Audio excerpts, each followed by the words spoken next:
Remain seated, please. Permanecer sentados, por favor.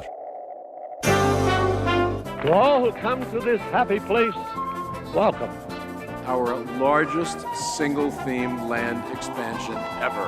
Now we want you to share with us our latest and greatest dream. Matterhorn Matt presents Matterhorn Mondays. Welcome everybody to episode 104 of Matterhorn Mondays. I am your host, Matterhorn Matt. And I'm Alex the Historian. And today we are joined by the one, the only, the man, the myth, the legend himself. It's Jeremy's back on the show. Why don't you say hello to everybody listening at home? Hello. Good to be back. It's been a hot minute since we've had Jeremy on the show, but I feel like it has. Yeah, I feel like this is a worthy way to bring him back, talking about some Epcot news, talking about some D23 news as well. We're also going to be talking a little bit about Bob, everybody's favorite, Bob Chapek. I think I finally learned how to pronounce his last name, Bob Chapek. So yeah, Bob, otherwise known as the Bob. Otherwise known as the Bob, yeah. The emphasis, and... No, remember during the D23 event, the CEO of Make-A-Wish introduced him as the Bob. That's right. I think I was asleep at that point, but once Alex said that, it jogged my memory. The Bob. Yeah, I'm still waiting, Bob, if you're listening, to respond to my boxing match request. So if you're listening to this, hit me up on Twitter. You know, we'll play a fair match. Anyways, yeah, you guys know the drill. Link to all the Discords, all the Twitters, all the Patreons are down in the description below. And we do have a really great stream planned for you guys. But before we get into any of that, we do have a few birthdays. Let's see. I think we already said Jay's birthday was Saturday. Wait, what is today? Today's Monday the 2nd. I'm looking at June. Okay, so Matthew Rivera's birthday we already said last week. But this coming week, Friday the 6th, we have Katrina's birthday, and Jay's birthday is also on Saturday the 7th. I guess I'll go ahead and repeat that for the next stream because it's on a Saturday. But anyways, if you guys would like to be wished a happy birthday live on the stream, you can do so by following the link down in the description below. I think you can also do exclamation birthday as well. Type in your name, put in your birthday, we'll add it to the calendar, wish you a happy birthday live on the stream. Also... new feature, I guess we're sticking with this. If you guys would like to voice your opinion on any of the topics we have at hand, you can leave a voicemail by calling 575-386-5814. We'll be listening to them throughout the episode, sifting through them. Yeah, I think this is the first Every time I come back, there's a new feature. I know. It's great. Very excited. You guys better leave some voicemails for Jeremy to react to here, because we... gotta directly addressed to me. Yeah, you can insult me, do anything you want. Yeah, if you're Jeremy's tenant, want to kick him out, leave a voicemail. Oh totally my god. But anyways, before we get into this week's really relevant, we still need that sound effect, but we're working on it. But before we get into this week's news from the Peak, let's go ahead and see what kind of Snapple Matterhorn Matt's drinking here. We're going classic, you guys. Peach tea. This is a glass bottle, everybody. It may look plastic, it may sound plastic. It's not plastic, you guys. It's glass. So let's go ahead and pop this bad puppy open there. Kind of a weak pop. But before we get into this week's news from the Peak, I neglected to mention this last week. I mentioned it the week before, but we still have our Matt Snaps t-shirts on sale. Link down in the description below. And we also have a very special surprise here for you on the Matterhorn Matt channel. I'm sure you guys remember these lovely pins that we had printed almost like a year ago, I think. These it's green screening out. You can see through it. But anyways, those are the original pins. We have new pins out, you guys. Let's see here. Let me see if I can get close enough to focus. There it is. You can hardly see it. That's good enough. Anyways, new pins we now have for sale, you guys. Link will be in the description below as well. I'd like to address this to all the lovely patrons out there. We've toyed with the idea of having pins as rewards for specific tiers, and we're finally following. I guess I should say I'm finally following through with that. If you guys are a bobsledder tier on the Matterhorn Matt patron page, link in the description, you will be receiving not just this Matt Snaps pin, but you will also be receiving the first run of the Matterhorn Matt pin, the Mountain. While supplies last, I only have a few left of these ones. But I've also decided that we're going to do, quarterly pins? So every quarter of the year, we're going to come out with a new pin, put it up for sale, as well as put it up for rewards for all the lovely patrons. Still working out the logistics of that, so be sure to follow the patron page down in the description below. But on that note, let's go ahead and get into this week's News from Peak! We now present to you News from the Peak. For our first bit of News from the Peak, this is relevant to this topic, I'd like to say to everybody out there living in Florida, living on that coast, be safe from all those hurricanes out there. Hurricane Dorian is set to close Walt Disney World early on September 3rd. Magic Kingdom's hours are from 8 a.m. to 3 p.m., Hollywood Studios from 7 a.m. to 3 p.m., Animal Kingdom from 8 a.m. to 2 a.m., Epcot from 7 a.m. to 3 p.m. So, all you guys who are looking forward to visit Walt Disney World on, September the 3rd, you guys are going to have to close in early, go to your hotels, bunker down, I feel like hurricanes aren't necessarily taken as serious as they are. A lot of people like to go to the parks, I guess, is like a joke to take pictures of how empty it is when there's like a hurricane happening. So, be smart, I guess, is what we're trying to say. Don't go outside during the hurricane and do cartwheels, record yourself. Don't shoot guns at the hurricane to try and make it go away. Don't drop nukes on the hurricane. You guys know the drill. Don't ride alien swirling saucers fast enough to try and blow the hurricane away. You guys know the drill. Just be safe. Anyways, for our second bit of News from the Peak, I'm sure all you horror fans will be happy about this one. Guardians of the Galaxy Monsters After Dark is returning to DCA. Never had any doubts it wouldn't return. The popular Halloween overlay to Mission Breakout is returning this year, starting on September 6th through October 31st. I'm going to quote directly from the Disney Parks blog, you guys. Do you have what it takes to save Groot from crazed creatures on the loose? Amid the chaos of the Guardians of the Galaxy's rescue attempt, Groot got left behind. Even worse, the Collector's Fortress is now mirrored in a total state of emergency. I think that's how it's pronounced. And overrun with menacing beasts. Your objective: team up with Rocket to return the fortress. You guys can just read the full quote if you want. I've butchered enough words in that sentence alone. Wait. Okay, so the Collector's Fortress is now mired in a total state of emergency, I think. What's the other word you're having trouble with? I think it was Rocket and then return. It's going to be a great stream, you guys. I'm telling you already. Happy Labor Day, everybody. I neglected to say that. And for our last bit of News from the Peak, very sad to report this, Soarin' Around the World has returned to DCA. Disney kept their word against all odds. What? They did it. So the original Soarin' is gone. Soarin' Around the World has returned. Yeah, Alex seemed very surprised. I'm surprised as well. I assumed to be saying. I was going to ride it again. I think even this week I was going to ride it again. Well, I'm just sad that I wasn't able to my visit curse strikes again. Southern California in time to see it. I miss it. I miss soaring over California. It's special. It really is. Alex said his curse strikes again. You guys, direct your complaints to Alex, ytmatterhornmat@gmail.com, for canceling all your favorite attractions. Leave a voicemail. Oh, yeah, on the leave show.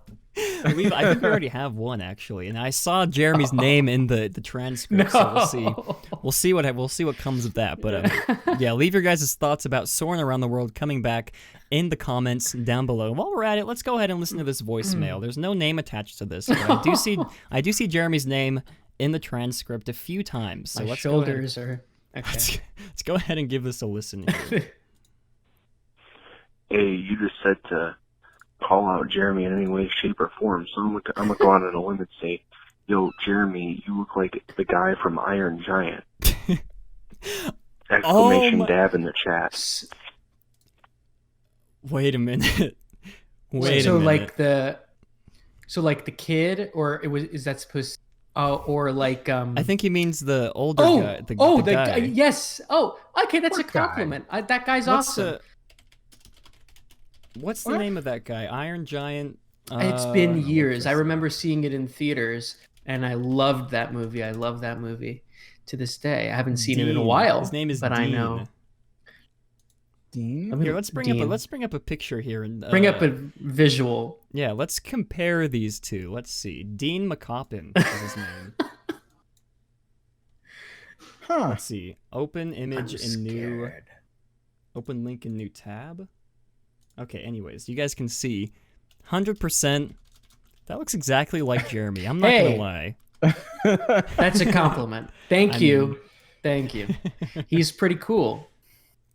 He is a pretty swag dude! Exclamation dab in chat, according to. Yeah, now that I look at him, he looks like Dean. I mean, I have a magic marker, Jeremy, you can use if you want to draw on the beard. But I can grow this. I can't grow this. So. Anyways, I do believe we have... someone should take a screenshot and then like darken Jeremy's glasses look like sunglasses, and then put the little goatee thingy. You guys know what to do. You guys already know what to do. We do have one more voicemail from Avery, which is topic related. So let's go ahead and give this a listen. Hey, Jeremy, you see that bed right behind you? Yeah, that bed had more life than you do. JK, but it's Avery again. Yeah, in my opinion, for the Hurricane Dorian coming to Walt Disney World, I think at this point, only Florida Man can save Florida from Dorian. Florida Man can do anything. That's that. That's truth. That's reality. Florida Man can save us all. Have a great, beautiful tomorrow. Okay, well, I thought it was topic related, but it appears there was a roast to Jeremy at the beginning, which failed to transcribe. So... It's fine. Avery, it was great to hear your voice for the first time. That's what I'll say. Yeah. I think Avery left a voicemail last week for us, but this is the first time Jeremy gets to hear Avery's voice. Yeah, shout out to Florida Man. I don't listen. Anyways, it's gonna be a great stream, you guys. Thank you to Avery for sending that voicemail. Let's go ahead and get into what kind of topics are we going to be talking about today? Like I said, first topic, we're going to have Jeremy recap his recent trip to Walt Disney World. We got a few questions to fling at him. Second topic, even more budget cuts coming to Disneyland, ? And our third and final topic, we're going to go back to last week, back to talking about the D23 Parks and Resorts panel. We got a lot to dissect, you guys. That's not exaggerating. We have a lot to dissect when it comes to Epcot announcements, when it comes to Disneyland's announcements. But anyways, let's go ahead and get into our first topic. Jeremy's recap of his recent trip to Walt Disney World. And Jeremy, why don't you go ahead and give a quick background about your recent trip to Walt Disney World? So it's been a family tradition for my first trip to Disney World was in 2001, and we've basically gone almost every other year since. So it's kind of our family tradition every 2 years. So that's why I was there. We usually go for around 10 days, and we never feel like that's enough just because we're little addicts. But it was great. I always have a good time. It's starting to feel it's in a huge transition phase right now, and you feel it right away with all the construction going on with the Skyliners finishing up. Galaxy's Edge was just about to open when I was there. I was going to try to be able to pull some strings to get in. Didn't work out. But yeah, it's you feel Chapek's administration, his way of doing things there, that it's a lot. and it's starting to feel very, very different. Yeah. Well, that's Shroud of the dark side has fallen. It's like a little Chapek's bit, the Empire. A little bit. Wait, I didn't say it. You did. So Chapek would be the Emperor, or would he be Darth Vader? And would Bob Iger be the Emperor? Oh, No. Or would Bob I don't Iger know. be? Would Bob Iger be Luke? Well, here's the thing. I mean, this is going to open up a huge other topic, and then you won't ask the questions about my vacation. But Alex and I have said this many times when we've been on the show together. Is listen, personally, Iger is willing to spend invest a lot of resources and money into the parks. The problem is that there isn't good leadership in the parks department to be able to use that money and really build something great and along the lines of what Disney does in the past, basically.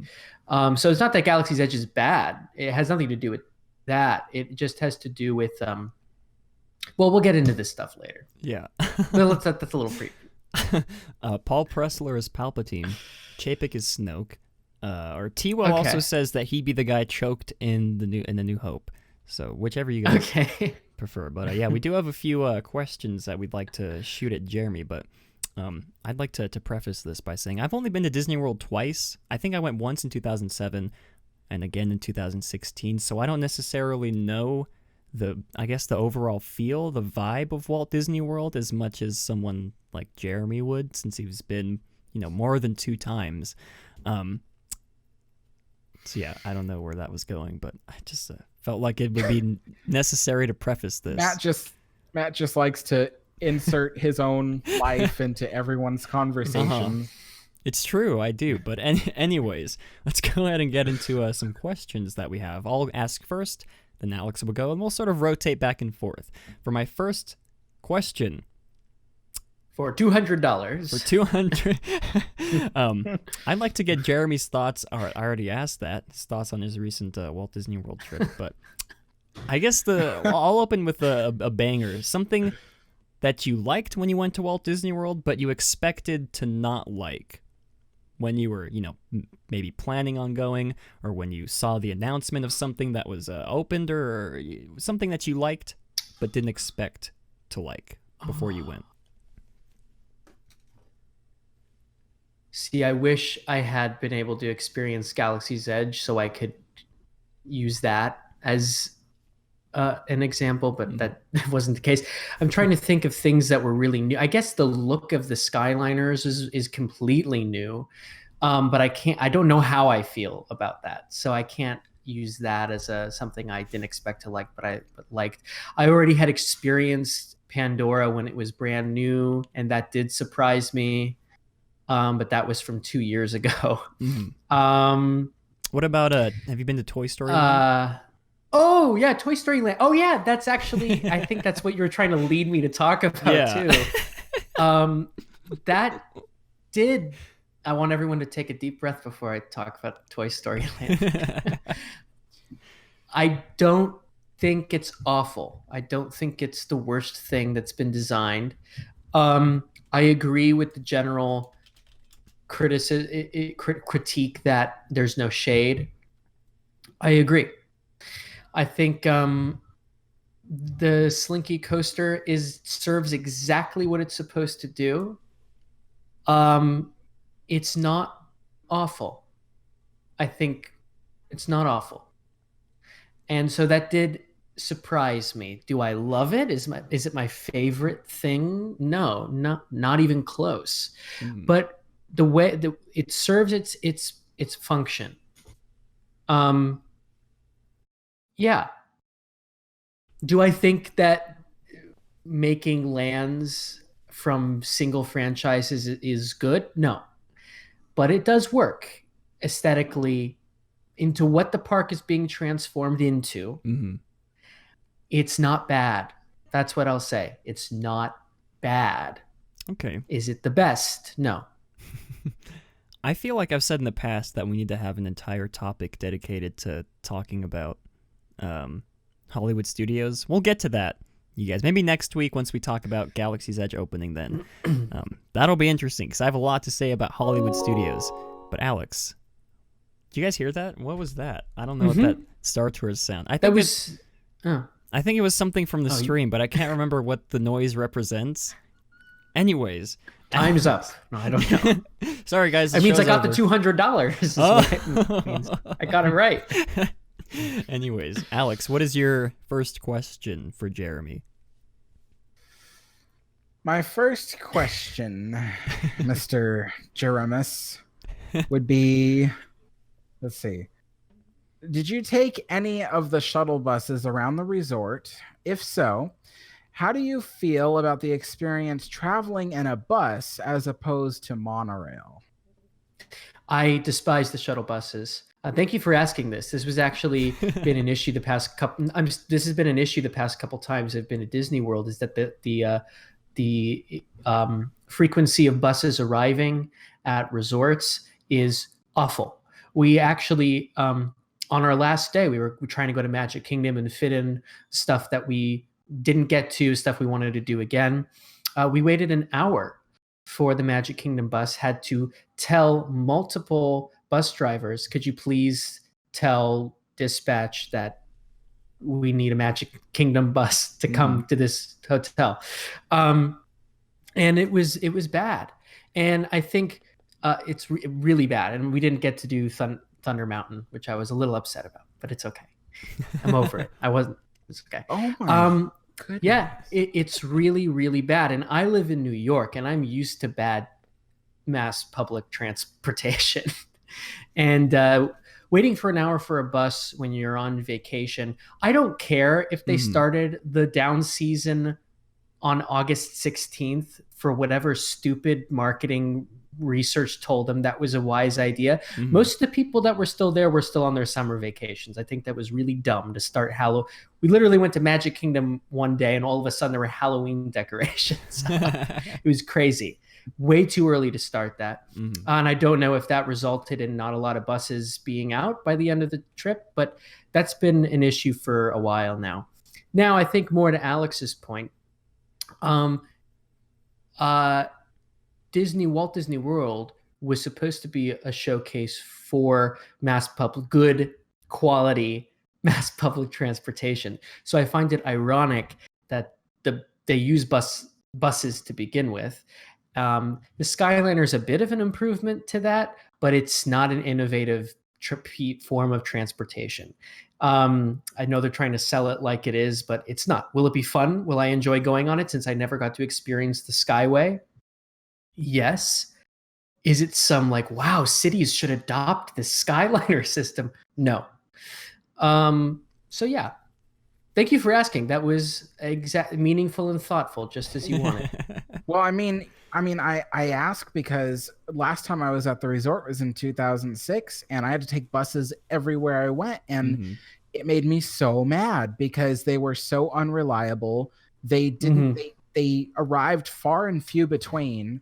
I hated it so much. I did not want to go back because it's your only cheap choice of getting around. We ended up having to spend a lot of money on taxis, and even that was a horrible experience. So I feel for you on that one.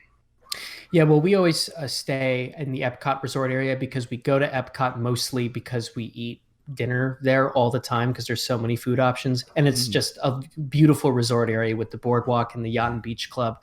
So if we wanted to, we could walk. We could have gotten to Magic Kingdom faster by walking a half an hour to the front of Epcot and taking the monorail to Magic Kingdom. I mean, because that particular time, waiting an hour for the bus to take us to Magic Kingdom. So yeah. Okay, very interesting. I can't remember riding the buses when I went, so I have nothing to add to this conversation, I guess. So let's go ahead and move on to my second question. Let's see. I guess this is sort of an open-ended question. Favorite park, not necessarily favorite park overall throughout the years, but when you went, what was your favorite park out of the four at the time that you went? I think I'll kind of preface this with how that's evolved over the years. But I think when I was a little kid, first going when I was 5 in 2001, of course, Magic Kingdom was the one I looked forward to the most. And then Epcot was probably the most surprising because that was brand new to me. This trip was definitely Animal Kingdom. Okay. It's a masterwork, really. I really think so. In theming, all of the things that means. Theme. It's not just, as I've said many times on this show, it's not just the way something looks. It's the ideas that are at play. But the way it looks, though, I mean, it is so rich and detailed and authentic and genuine and wonderful. That being said, Pandora, take it or leave it. It kind of feels like DLC. It is kind of additional content that you can enjoy, and it does kind of aesthetically work with the rest of the park. And Flight of Passage is an exhilarating experience. Didn't go on the river journey because it's an incomplete ride, in my opinion. But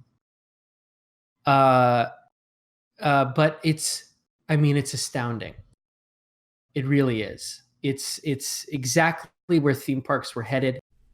When you have someone like Joe Rohde given free reign to design a park like that, that's what you get. And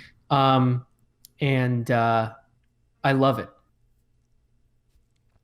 Okay, I guess I kind of figured that. But yeah, anyways, Alex, what is your second question for Jeremy? I don't know why I'm spooky. Just make one up. Okay. So, Mr. Jeremis, question 2. When I last visited the resort, I was struck by how much of it felt outdated, as though it hadn't been touched in decades. Did you notice any of that on your trip? Absolutely. So Epcot has felt that way, and you went in, what'd you say, 2007? 6? I last went in 2006. 6, yeah. Yeah, that was kind of the year they started dumbing down things. So like Nemo and Friends replaced the Living Seas. I loved the Living Seas when I was a kid. I got to fortunately experience the sea cabs the summer right before they closed in 2001. I think that stuff was exhilarating.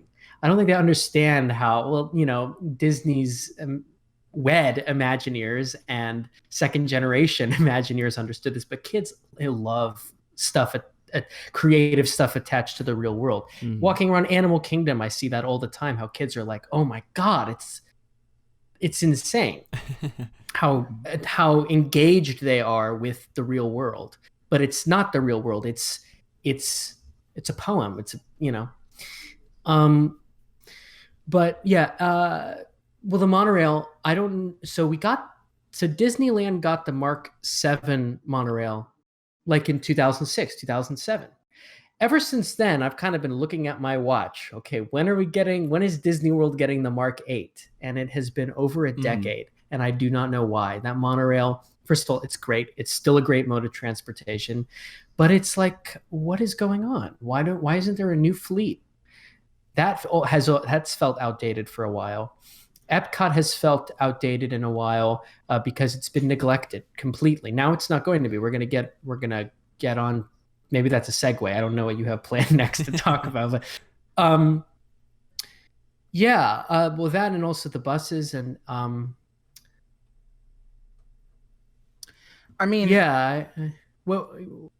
even when I went to, and this is, listen, folks, this is back in 2006.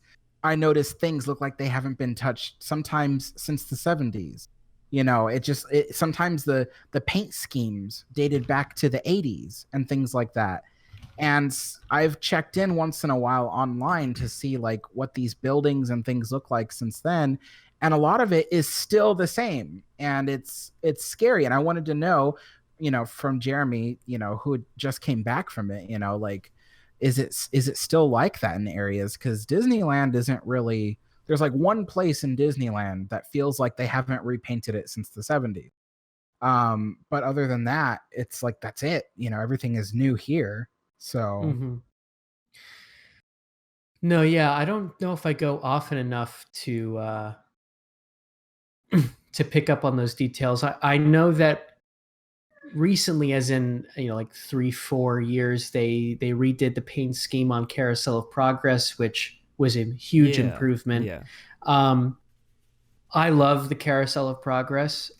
It's kind of a shadow of what it was in 1967 Tomorrowland, and even more of a shadow of what it was in 1994. Although it's funny, with the actual now consumer rise of virtual reality, if you guys are familiar, I'm sure, with the finale of Carousel of Progress, the son is playing with a virtual reality headset. And for many years, that still kind of felt out there, so it was still worked. But now I kind of walked out of that with the voice activation stuff and the lights and the virtual reality. I was like, wow, the future as predicted in 1994 has come true completely, which that was kind of a cool takeaway from that go through. And I went on twice. But it's time for an update. However, if I'm scared, I don't think they'll update it. I think they're gonna do. It's the universe of energy syndrome. They're gonna wait for it to be so outdated that becomes their justification for taking it away. Okay. Even though it was because of their neglect. So, we'll see. Yeah, I think there were like rumors that they were going to announce a revamp of that during the D23 that happened last week, but we all know. You don't know how that. I would love a revamp of it. I just I question the show writing department of WDI these days. I mean, they need some Marty Sklar's and Exitensios in there to write some better scripts and titles. Yeah. Anyways, my third and final question. This might be a big one. I don't know. I came up with this on the fly just a few minutes ago. What's your favorite? Main Street at the Magic Kingdom or Main Street at Disneyland? Answer wisely. Oh, this is an easy answer. Main Street at Disneyland. Okay. Hands down. There's it. No, absolutely. Okay. Yeah. Yeah, it's... Do I have to explain why? I mean... Maybe you should. I expected that answer, but yeah, I think maybe you should go ahead and explain your thought process behind it. I mean, of course, Disneyland's the original. It's better, but yeah, just what are your thought process? I don't know. So in Disneyland, there's a quaintness to it that feels genuine and authentic. You know what? This always happens. John Hench actually put it better than I could ever put it. Is that the Main Street at Disneyland? So he talks about in his book, capturing archetypal truths. I guess it's another way of saying universal truth, but I like archetypal truth because it's something that everyone can understand is what that means. The Main Street in Disneyland captures the archetypal truth of a small town America, Main Street, USA. Everyday people.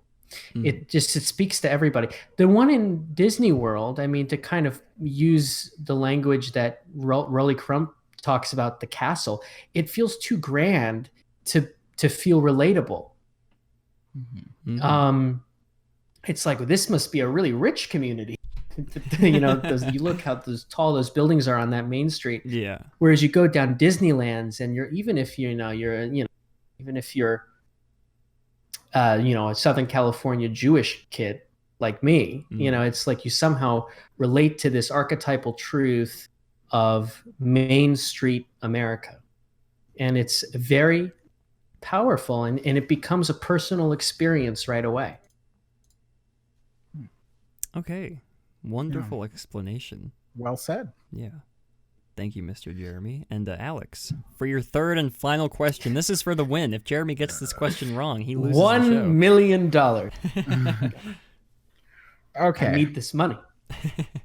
So, just a little background behind this question. The reason why I ask it is because I personally am not a big fan of live entertainment in the Disney parks. Some things are like This will really be a good cool. segue then. Yeah. Some things are really cool and therefore I'll watch them. But a lot of the stuff is just stuff I'm not interested in seeing. So I usually focus on, in Disney parks, I focus on rides. So my question to you is, did you feel each park had enough ride-through attractions, or did it seem like one or more of the parks had very little to experience? This is interesting because it depends on the park. For example, Animal Kingdom, for me,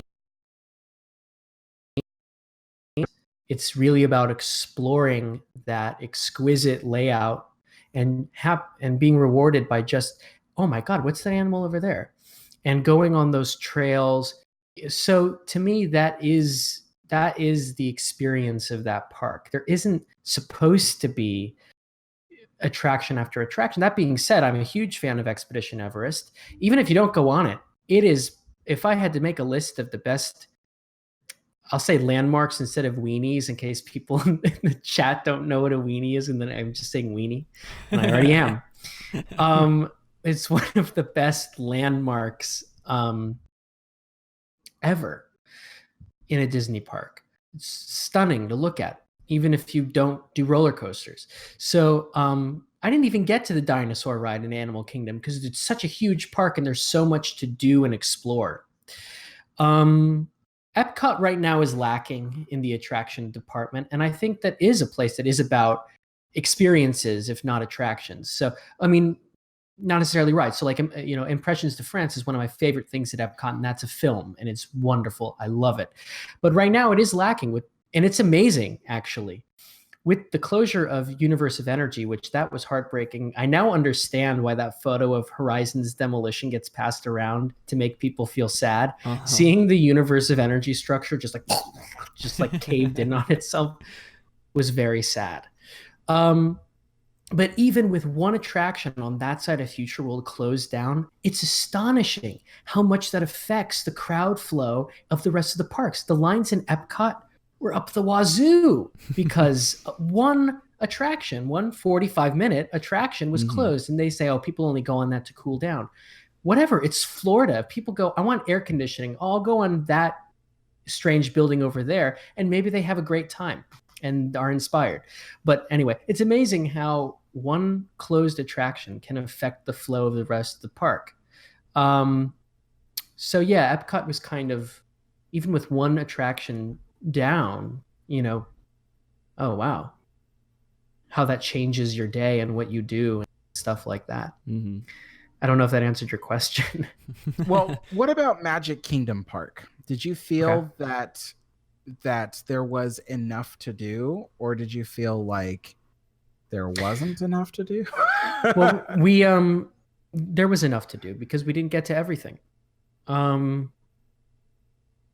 being said, I think I know what you mean, and maybe that's just because I'm so familiar with the way Kingdom parks are laid out that it feels like, you know where everything is basically, and you know what experiences there are, so you don't feel like there's room for exploration of attractions or stuff like that. But well, I just remember when I last went to Magic Kingdom Park, and I know it was back in 2006, they've only added like a handful more attractions since then, maybe less. Oh, that's a good point.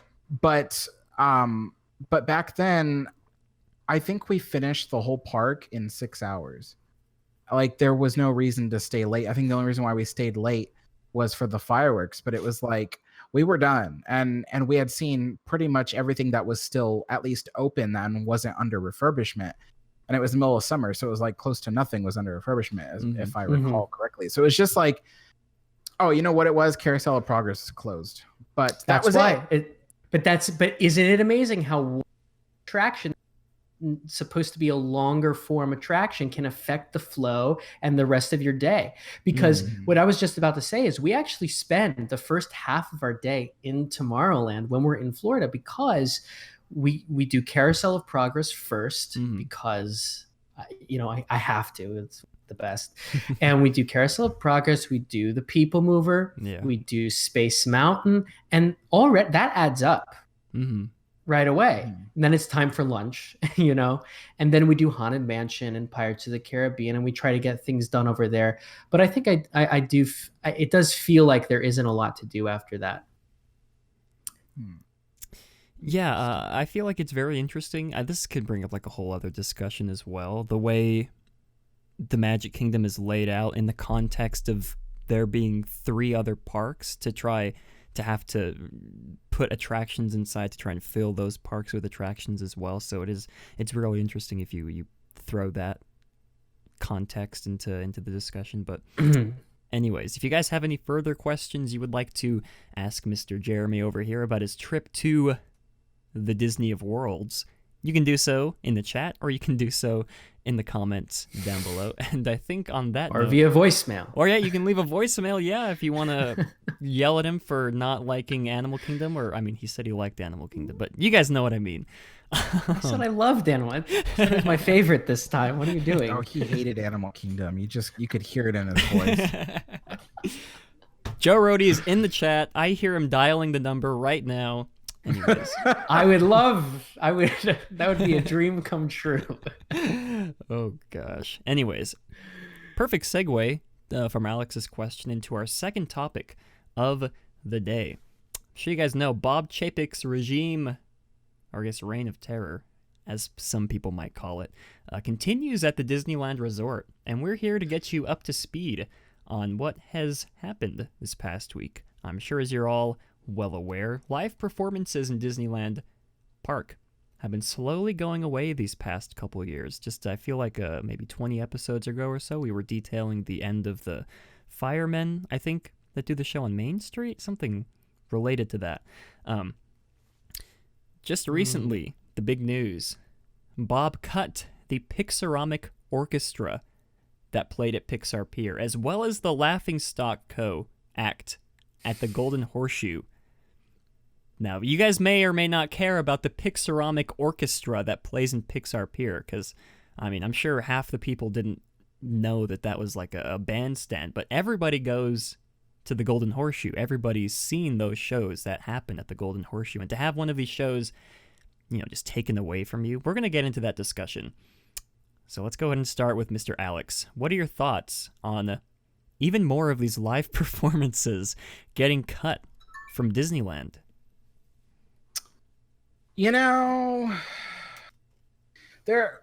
As a former cast member there, I recall a lot of live performances when I started, especially back in 2009.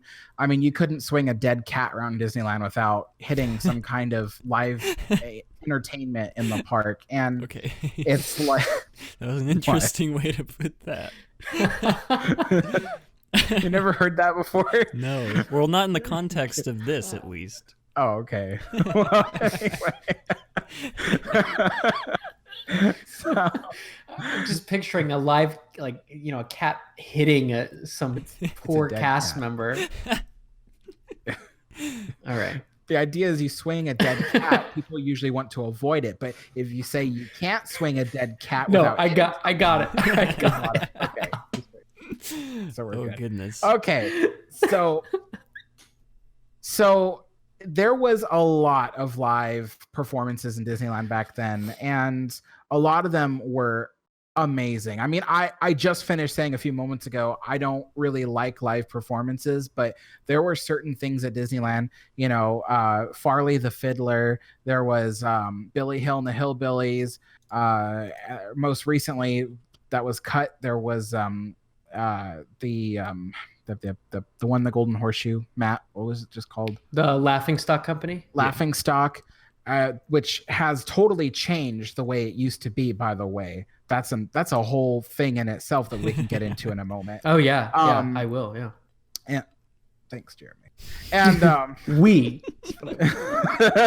And so And just numerous things. And when these amazing shows started going away, it felt really sad because, I mean, it wasn't so much that it was just them changing these traditional shows. It was that nothing came in to replace them. Yeah. Like Billy Hill and the Hillbillies, they took over after the Golden Horseshoe Revue retired in the 80s.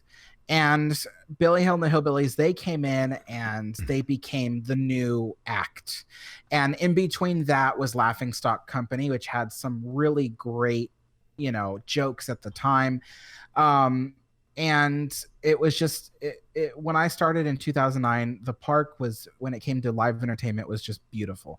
And they got rid of Billy Hill and the Hillbillies. Just literally, they were ready to sign another contract. And Disney said, nah, we don't want to give you another contract. And thankfully Knott's picked them up, and they're at Knott's now, as far as I know. And then Laughingstock Company, they were still good, but the problem was their show was very, non-PC, and they had to change it. And either way you look at it, whether you like the old jokes or don't like the old jokes, either way it changed, but not for the best, and it wasn't as funny. And so it just lost all of its charm and its magic. So, it's one of those things where it's like, okay, well, I'm not taking sides here, but something should replace it and make it better. Unfortunately, I have this scary feeling that nothing is going to replace it either. Yeah. So, they might still do there's a guy that plays the piano on both Main Street and Golden Horseshoe. They might have him come in and still do like a little, tune or something, but I really don't think they're going to do another show. And it's just sad. So basically, in the end, I may not like live shows as much as other people, but I do understand the importance of having them, and not having them, I can see a huge impact on the park. So I can hear Jeremy just like ready to so let's hear it. If you have more, keep talking. I don't think so. I think I'd just be repeating myself. Yeah, I agree with Alex completely. And the Laughingstock Company, so the problem with the Laughingstock Company is that they were around since the 90s. And the original troupe, they lasted till like through the early 2000s. They were, I can't even express, hilarious. They were so good. And it was a great team of people. One of them, his name is Kevin. He is kind of moved up with the company. He went on to kind of write, I think direct to, I'm not sure exactly, and also perform in the show that was in the Fantasy Fair area. Both the Beauty and the Beast one and the Tangled one, which were basically comedic parodies of those movies. And it was really good too, because he's really good at what he does. The problem with Laughingstock Company is that they never had room to write new acts. So they were doing the same like 3 or 4 shows. I think at their peak, they had like 4 shows that they would cycle through the day, different acts. And they basically did those shows for 20 years, unchanged, until they moved inside. They used to be outside the Golden Horseshoe. Then they moved inside the Golden Horseshoe, maybe like 6-7 years ago, maybe even earlier than that. Up to 2009, I still remember they did a few shows inside and a few shows outside. Yeah, there was a period where they yeah, exactly. And it just really downgraded since then. But that the original act and the original actors that were a part of it were fantastic. It's a shame to see that go, because it was never a full successor to the Golden Horseshoe Revue. But the talents that were a part of the Laughingstock Company could have, if given the money and the resources, you could have produced a new Wally Bogue from those set of people, because they were that good. And my wish for the Golden Horseshoe is to either make a new and better, or bring back and revive the Golden Horseshoe Review, because it's fantastic, and actually scout out good talent. Find the next Wally Bogue. Wally Bogue influenced Steve Martin. I mean, these are great talents. It can happen when the resources are put into themed live entertainment in the parks. It pays off. I've even not hated, but I mean, like the Dapper Dans that we've kind of have now feel very generic. Yeah. They even have microphones that get amplified through speakers. It takes you out of strolling down a main street and there's a barbershop quartet singing. Isn't that nice?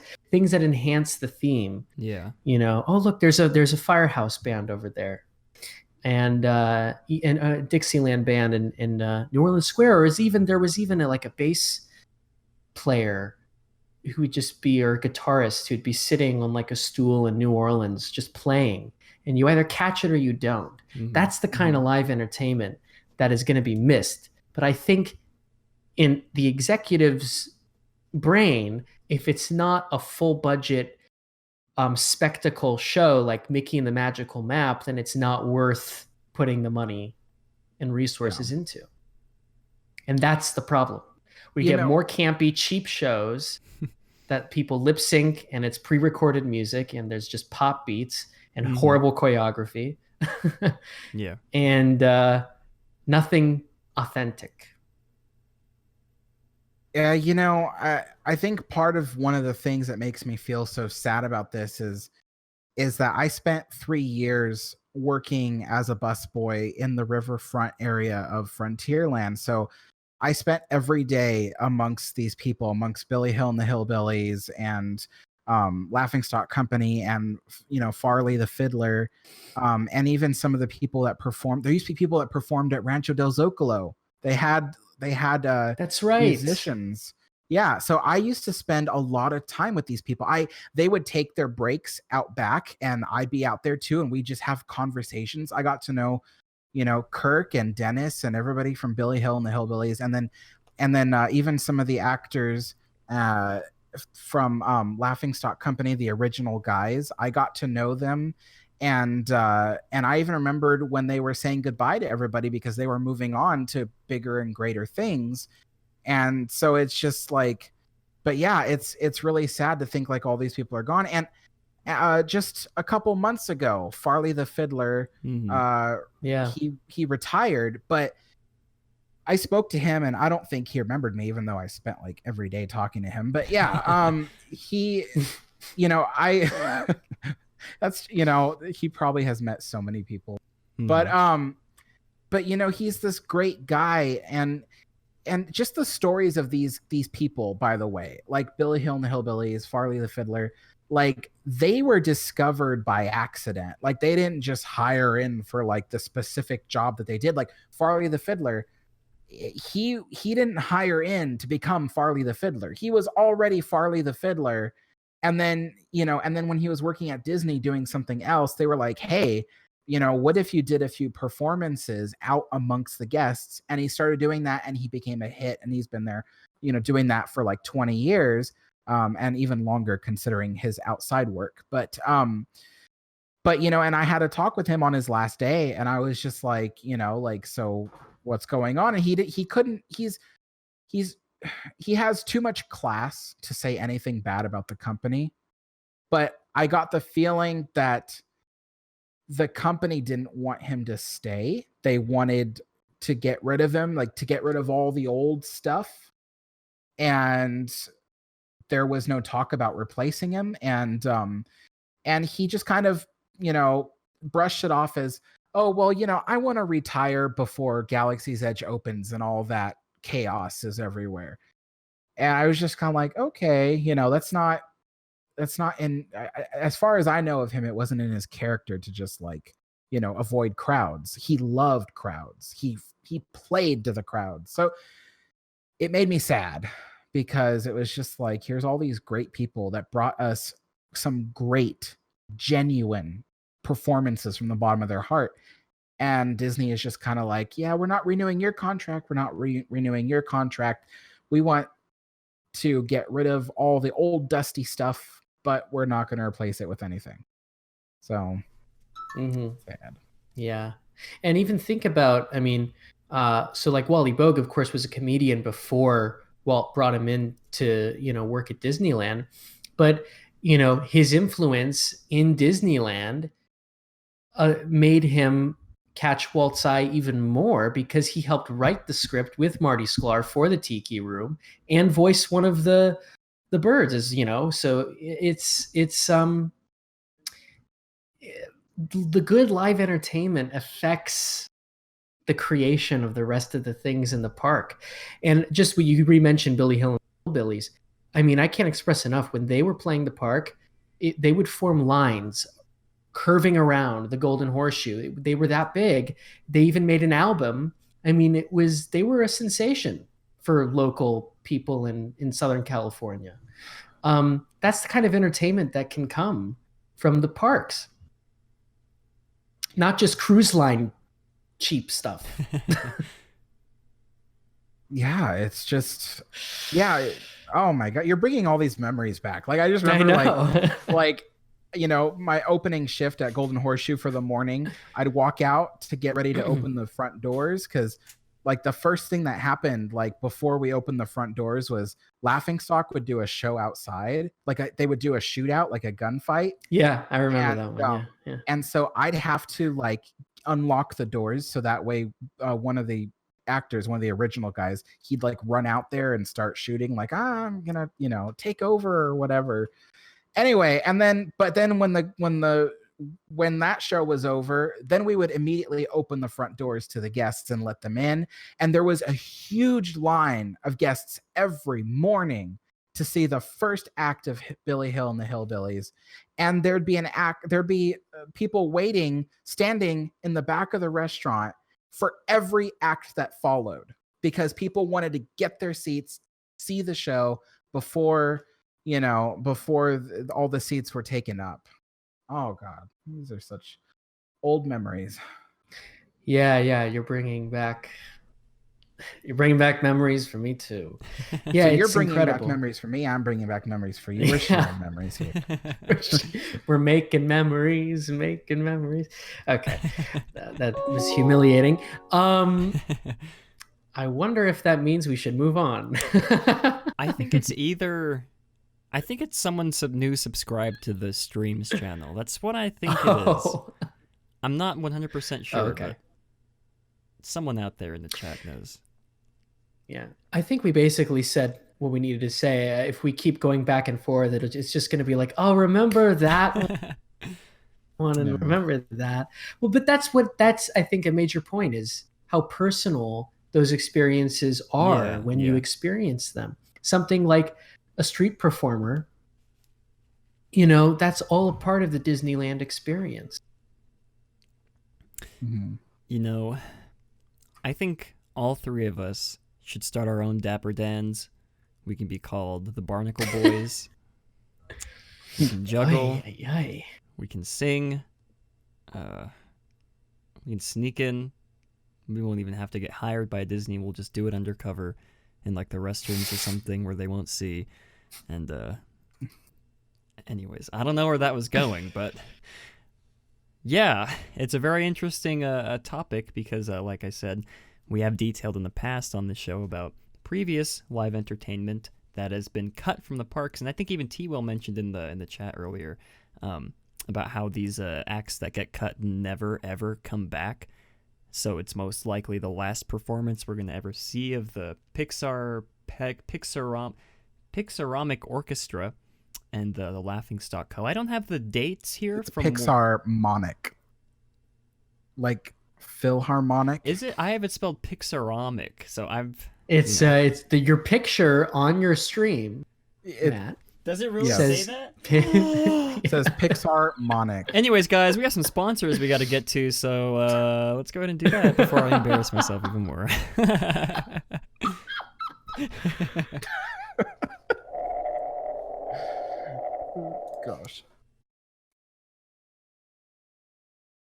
If you guys are wondering where you can find even more family-friendly live streams just like this one, head on over to theliveplace.com.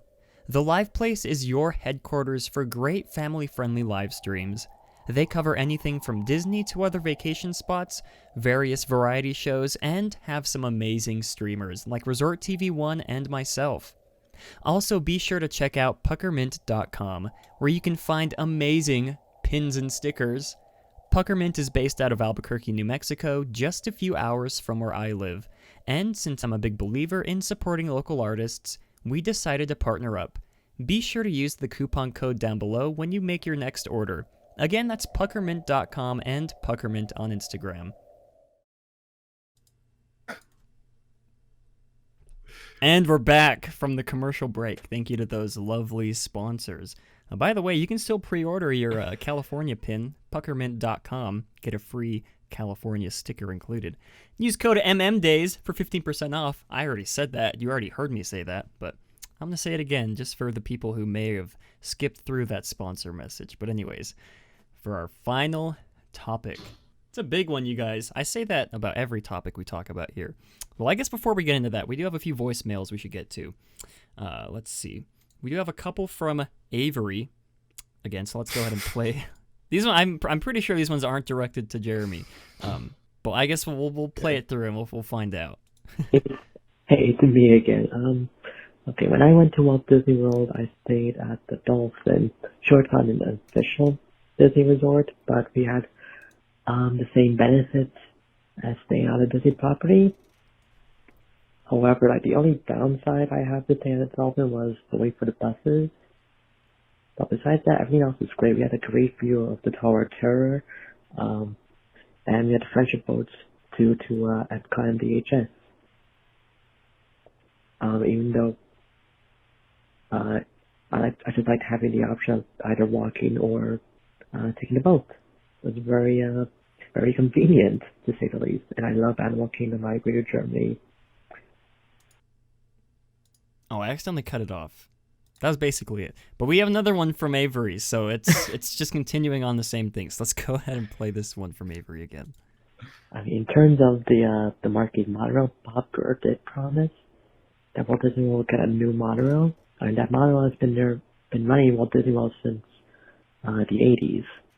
I mean, it's definitely well overdue. Now, recently, they refurbished Monorail Silver.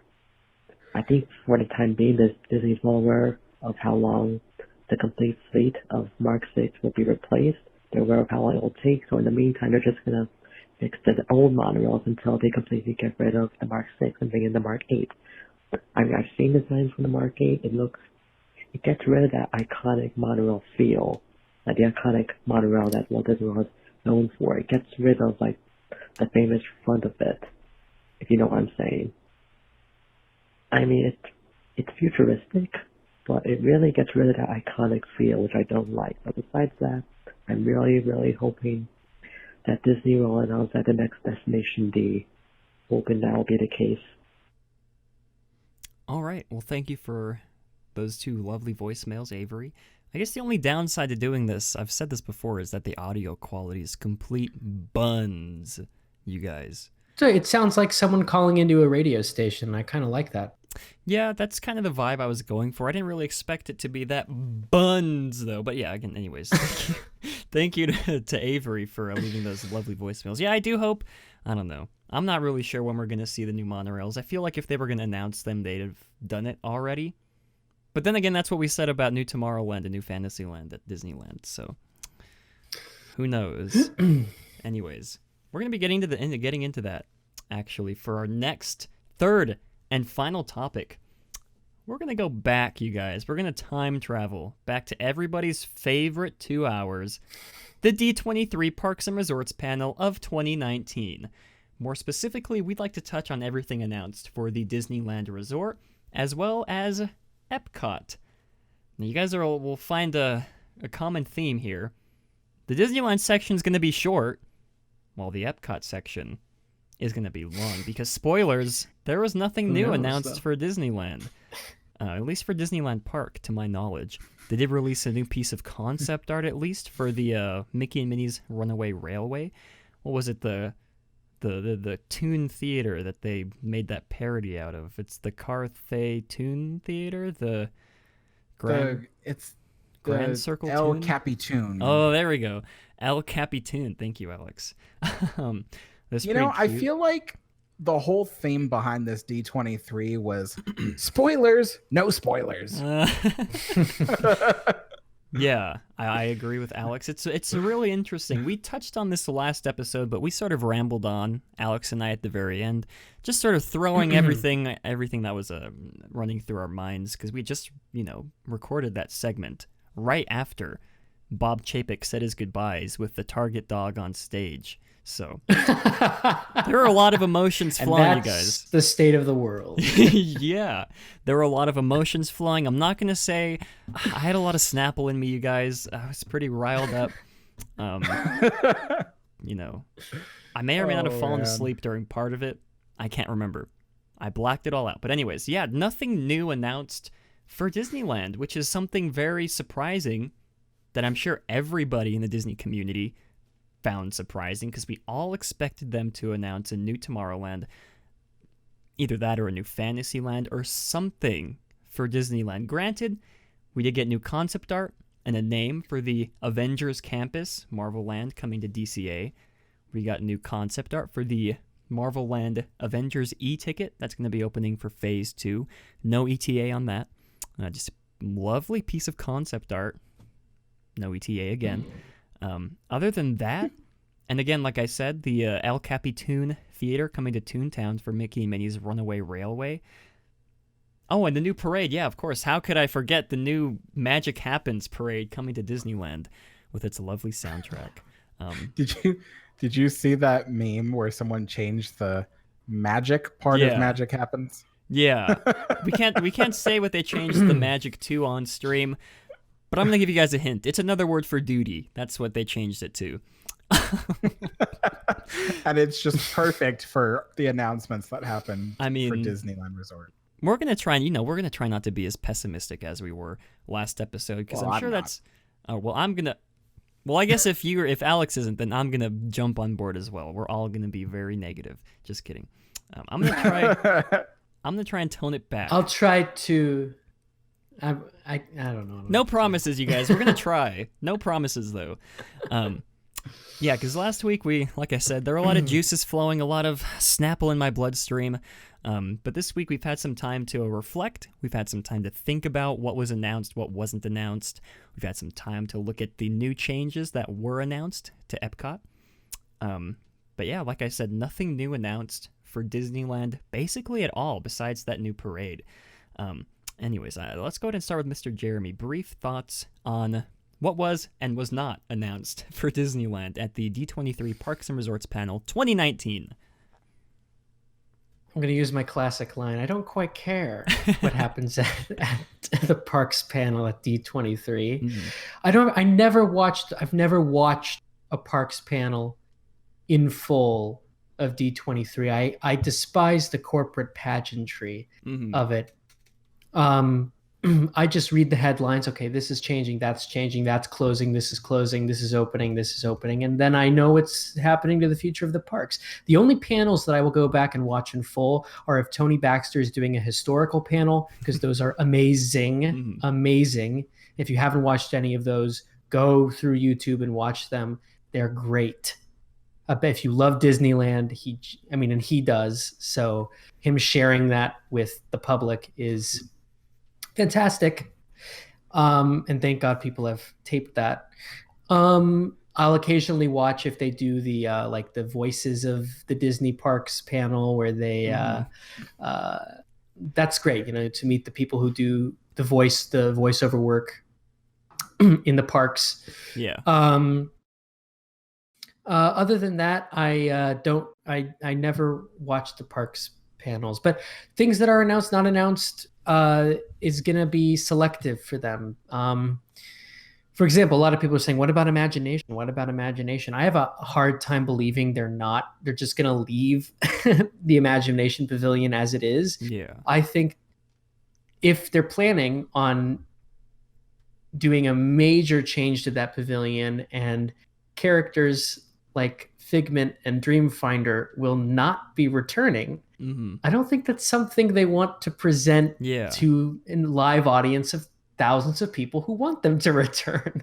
So if there is that those announcements will be spread out later. What I think their main goal in terms of Epcot, I mean, your question was about Disneyland. So what am I doing? We'll get a new Tomorrowland. We'll get a Fantasyland expansion. They'll announce it when it's out of Blue Sky, and it'll be that.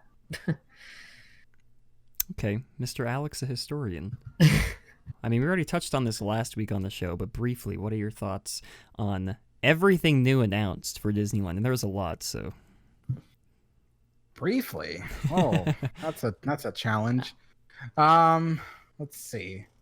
Oh, I didn't even talk about just talk, Alex. I'll be able to respond when you put things on track. Right. So, okay, so I'm happy there are some things still on the building block chart for the resort. I don't know what to call it. It's the stuff on the planning book for Disneyland Resort. I'm glad there's something, but I just wish there was more, because there's so much that needs to be done soon, and it's like only a fraction of it has been announced that they're actually working on. So Marvel Land, I'm never gonna go there. But I wish they'd build something that would make it so people who aren't fans of Marvel would still like to experience it. You know what I mean? Like, I'm not that big a fan of Star Wars. I mean, I was when I was a kid, and I'm not so much now, like, at all. But I loved Galaxy's Edge, and I didn't expect that I would. So, I mean, I literally have no interest in wanting to visit Marvel Land. I wouldn't want to go on those rides. And so it's just kind of like, oh, well, I was looking forward to something that would make me want to go to DCA. As for Disneyland, this parade, I mean, there's so little announced about it yet, but I did not like the music I listened to. That was just awful. I mean, it's not on the same level of terrible as the Paint the Night. Oh. I hated the Paint the Night music because it was literally 3 songs in one, and I don't understand why people thought that sounded good, but and I'm sorry, I'm a very pessimistic person. I hope everyone remembers that. I'm very vocal about my opinions. So but there is one thing at Disneyland that they announced that I'm looking forward to, is the Mickey and Minnie's Runaway Railway. I don't like trackless rides, but the idea of the ride alone is enough for me to like it. So I'm optimistic about that ride. I'm hoping that it changes my views on trackless rides. And I have a little thing that just makes me angry. People keep saying that the entrance to the El Capitan Theater is going to be at Gag Factory, and I really don't think so. I mean, it's since when has Disney been okay with bulldozing a merchandise shop to put, it's just, they will not do it, you guys. They need to sell merchandise in Toontown, especially with this new ride. So I think that where Toontown City Hall is right now, which is where the seating area and all that is for the little snack area, I think that's going to get redone into the El Capitan Theater. Think about it. It's a big open space. There's nothing but tables and chairs there for people who are sitting eating their snacks. remove the tables and chairs, it's a big wide open space. That's exactly where you want to put a ride entrance, so there's room for the queues and stuff like that. So I think the entrance is going to go there, and Gag Factory will probably be the exit of the ride. So you exit into a gift shop. I think that's really what's going to happen. They might even expand the gift shop in order to make it bigger and put more stuff in there. But a quick response to you, T. Will, about why I don't like trackless rides. They're giant. They take up a lot of unnecessary space at Disneyland Resort. Walt Disney World, that's a different issue whatsoever. But at Disneyland Resort, takes up a huge amount of space and is incredibly expensive. And your whole journey is incredibly flat. No Indiana Jones adventure ride vehicle going through hills and bumps and bridges. It's 100% perfectly flat. I feel like it just ruins the immersiveness of a ride, if you ask me. So that's my personal opinion. You might not like it, but that's how I feel. Sorry, you guys. I'm gonna cool off now. I don't think I've been on a trackless ride, unless if you count like Florida's Tower of Terror has a trackless moment, and Universe of Energy and the Great Movie Ride are trackless rides. I love those rides. But I know that's not the same ride system that we're talking about here. But okay, so now thank you, Alex, for bringing me back, for reminding me what the Disneyland news that Matt just talked about that I apparently wasn't thinking of. Like I've said before, I'm excited for the Runaway Train to be in Toontown. I think that's a better place to put that ride. I actually think they should have at first announced that ride for Disneyland, and I think it would have been received overwhelmingly positive. Yeah. When you announce it taking over a classic in a place where it's unsure whether or not it aesthetically kind of belongs, obviously the reaction was mixed. So that did not have the reaction toward that attraction going well for it from the start. But I'm excited for it to go to Disneyland. The only issue is if Hollywood Studios has Galaxy's Edge and the Runaway Train, and I would say Tower of Terror, but that we don't have Tower of Terror anymore in Disneyland. What's for Southern Californians who go to Disney World to have different experiences, are they going to go to that park? I don't know. I go on the, that's an interesting question. As for the parade, I didn't listen to the soundtrack. I don't have to, because the soundtracks for the parades over the past decade have been atrocious. And I'm sure it's going to sound exactly the same. Just one beat and implementing the different melodies of whatever movies pass by. Yeah. What if it's like, uncreative. The parade goes down Main Street, it's like magic happens. Magic happens. Alex, you just earned yourself a spot on the WWI Walt Disney Imagineering chairman of Walt Disney Imagineering. Alex, congratulations. Oh, thank God! I thought you were gonna say meme. No, I just got a voicemail from Chapek right now. That's what he said after you did that. Oh, great! Go change everything. No, that's exactly what it's gonna be. Is it mad? What you just did, and then in between those things, like magic happens, magic happens. And I want to be with the people. Magic happens. That's how the parades have been. That's how the parades have been for the past decade. That's the other thing about all these parades and shows. Okay, everybody watching this right now, I want you to think very closely about why you like all these shows like Disneyland Forever and the Paint the Night. Think about every live Disney show that you go to that you like, and just think of one thing.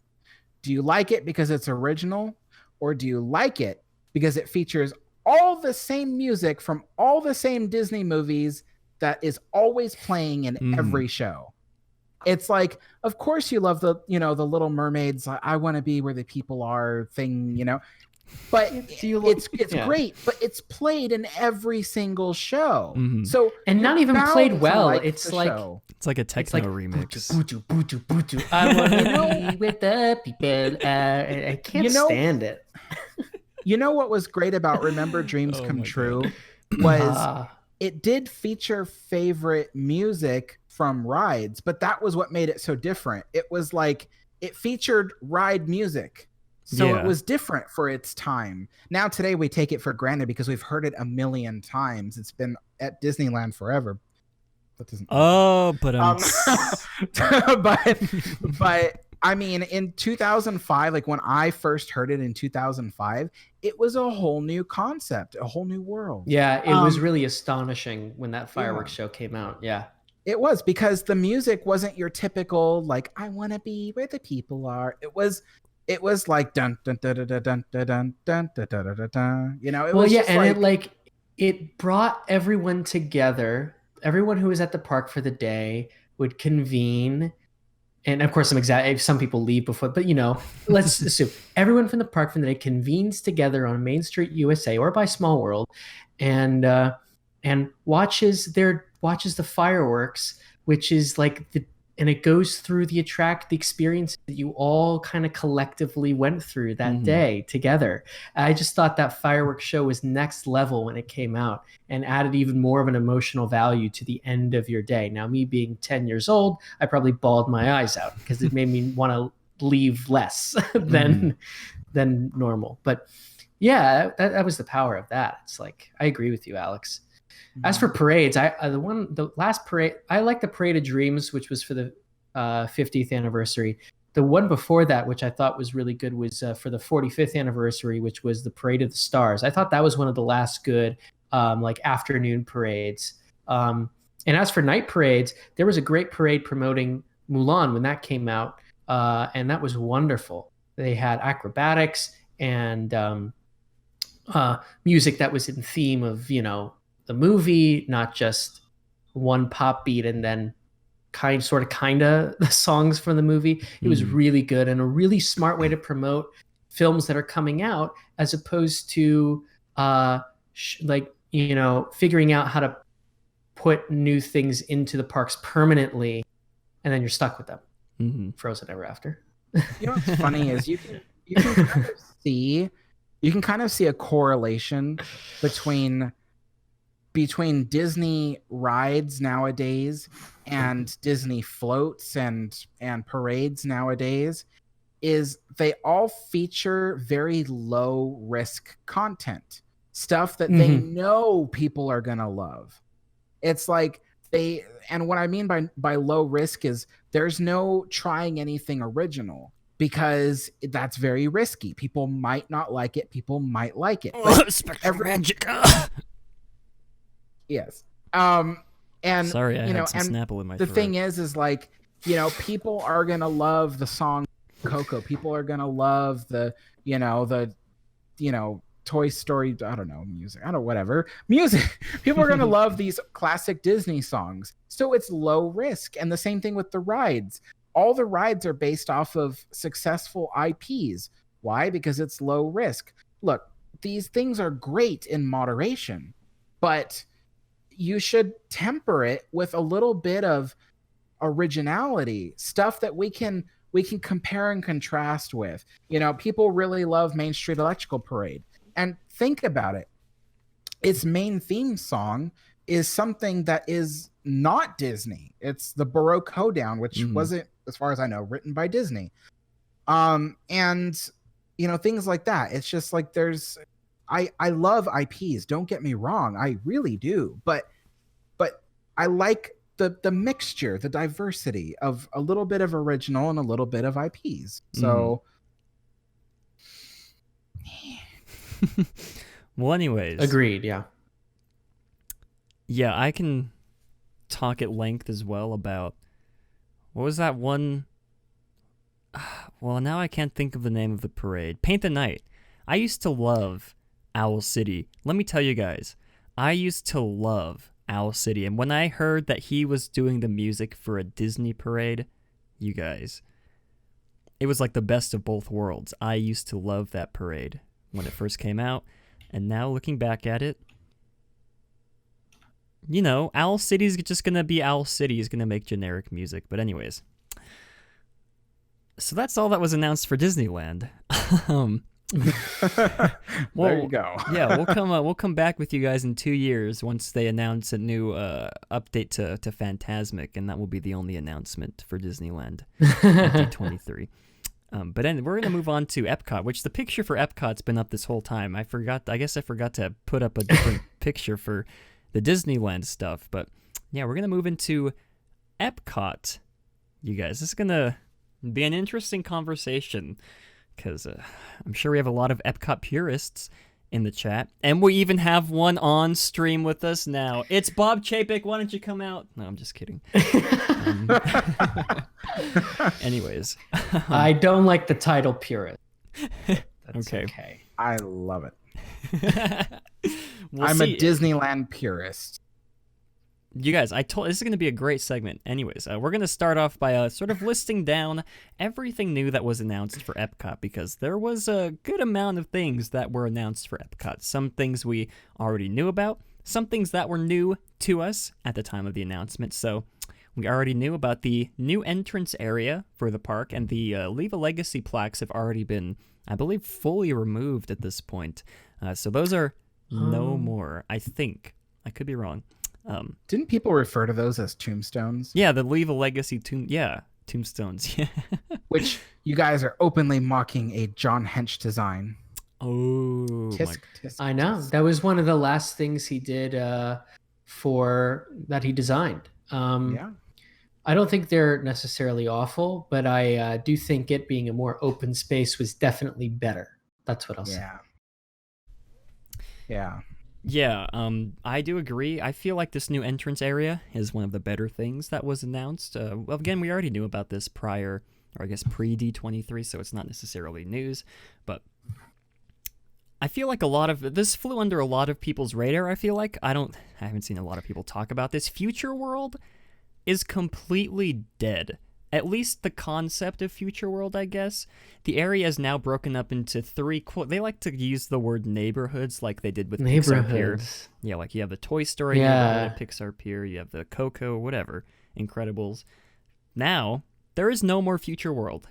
Now you have 3 new neighborhoods: World Discovery, World Nature, and World Celebration. To go along with World Showcase. I guess they're trying to make it more coherent, I guess. Which, kudos to them for coming up with such amazing names. World Celebration will, quote, offer new experiences that connect us to one another and the world around us. Let's go ahead and start with the first change announced for World Celebration. I'll go ahead and put that map up on screen here as well. As you can see, it's sort of like you got 2 kidney stones, 2 kidney beans right on the side, and then in the middle is like like some Jell-O that's spilled on the floor. That's World Celebration. The right kidney stones. I meant to say kidney bean. The right kidney bean is same world. Thing. The right side of the right kidney bean is World Nature. The left is World Discovery, and in the middle you have the spilt milk, World Celebration, and of course the back you have World Showcase, which is mostly, it's pretty much unchanged as World Showcase. We'll get into that. Let's go ahead and start with World Celebration. Spaceship Earth will be given new scenes based off iconic Disney films, and at the presentation they showed off a piece of concept art for a scene in the attraction inspired by the film Moana. They like to, the wording that they used was they want to introduce more stories, I guess. Alex and I touched on this last week. Stories is the way they say we're going to be putting more IP into the parks, into the attractions. I guess, but we don't know. It could just be about the evolution of storytelling, with the finale being, and Disney is the best at that. And then the whole park is about, I mean, but I can get into what I think is later, but yeah. Yeah, we'll see. So continue. I guess the bare bones. They're putting IPs into Spaceship Earth, and I think Spaceship Earth is going under refurbishment for 2 years, I think. That's how long it's going to take them. 2.5, yeah. 2.5, it's even longer.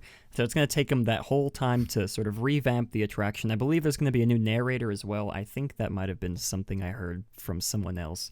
But let's go to move on to the second announcement for that, which this is one I'm pretty excited about. A new 3-story pavilion for live events and festivals will be built, featuring a plaza level, which is the first, a middle expo level, and a park on the 3rd level. Very interesting, I guess. The concept art leads me to believe that this will be a very grand, expo center is really what it is. And there, of course, the brewery, I'm sure, will be on the 1st floor, probably the 3rd floor. We'll see. And then, let's see, for World Nature, new Journey of Water inspired by Moana walkthrough. They call it an attraction, but it's not really an attraction. I feel like it's more of like a water show that you walk around to sort of lead you to the other pavilions. Looks interesting, to say the least. Let's see, moving on to World Discovery. We all know this will be home to the Guardians of the Galaxy Cosmic Rewind roller coaster, which is the official name Disney gave it, as well as Electric Boogaloo. Electric Boogaloo, yeah. And of course, will be home to the new space-themed restaurant, which is something I'm very excited for. And then, of course, we have the infamous Play Pavilion, which I guess is its official name. It's just Play, all caps, exclamation point at the end. Play, you guys! Will be open in time for Walt Disney World's 50th anniversary, and will be a quote-unquote digital metropolis. Whatever that means. I guess you can sort of infer that from the first piece of concept art they put out. It's just a lot of gobbledygook. With games, activities, and experiences. So I'm assuming this will be something more geared towards the younger kids. But anyways, moving on to, I believe that's it for the announcements when it comes to Future World. I might have missed something, so Alex and Jeremy can insert something I missed. But the only good announcement I feel like to come out of this whole thing is a Mary Poppins themed land and attraction coming to the UK Pavilion, which I'd like to point out, I predicted this live on the stream last week while we were doing our predictions, minutes before the D23 show went live. Alex said New Tomorrowland. I said it's going to be a Mary Poppins attraction, and I was right. The world seems to make a little less sense when Matt is right. I know. But yeah, anyways, that is the majority big announcements that were made for Epcot. Now, reflection time, I guess, on all of our thoughts on this. I guess I'll go first. I'd like to preface this by saying, as Alex and I, we watched this live stream. We watched Bob Chapek on stage when he presented all of these things to us and to the audience. And I guess I guess my one main problem with this is the way the executives decided to deliver all the new announcements to us. I don't want to use the word pandering, but that's really the only word that I can think of right off the top of my head that applies to this. I remember specifically, they threw up a quote from Walt Disney when he was talking about the original concept for Epcot. The executives, thinking that quote would apply to what they're doing to Epcot now, is very interesting. That sort of shows what kind of mindset they're in. They're willing to... I'm trying not to be negative, you guys. They're trying to not necessarily twist Walt's words and make it apply to what they're turning the park into, which we all know what Epcot is now, what it was when it was first opened, is not anything near what Walt originally wanted Epcot to be. So applying that quote from Walt to this brand new Epcot that they're revamping doesn't really make sense to me. And then again, like I said, we watched this whole thing live.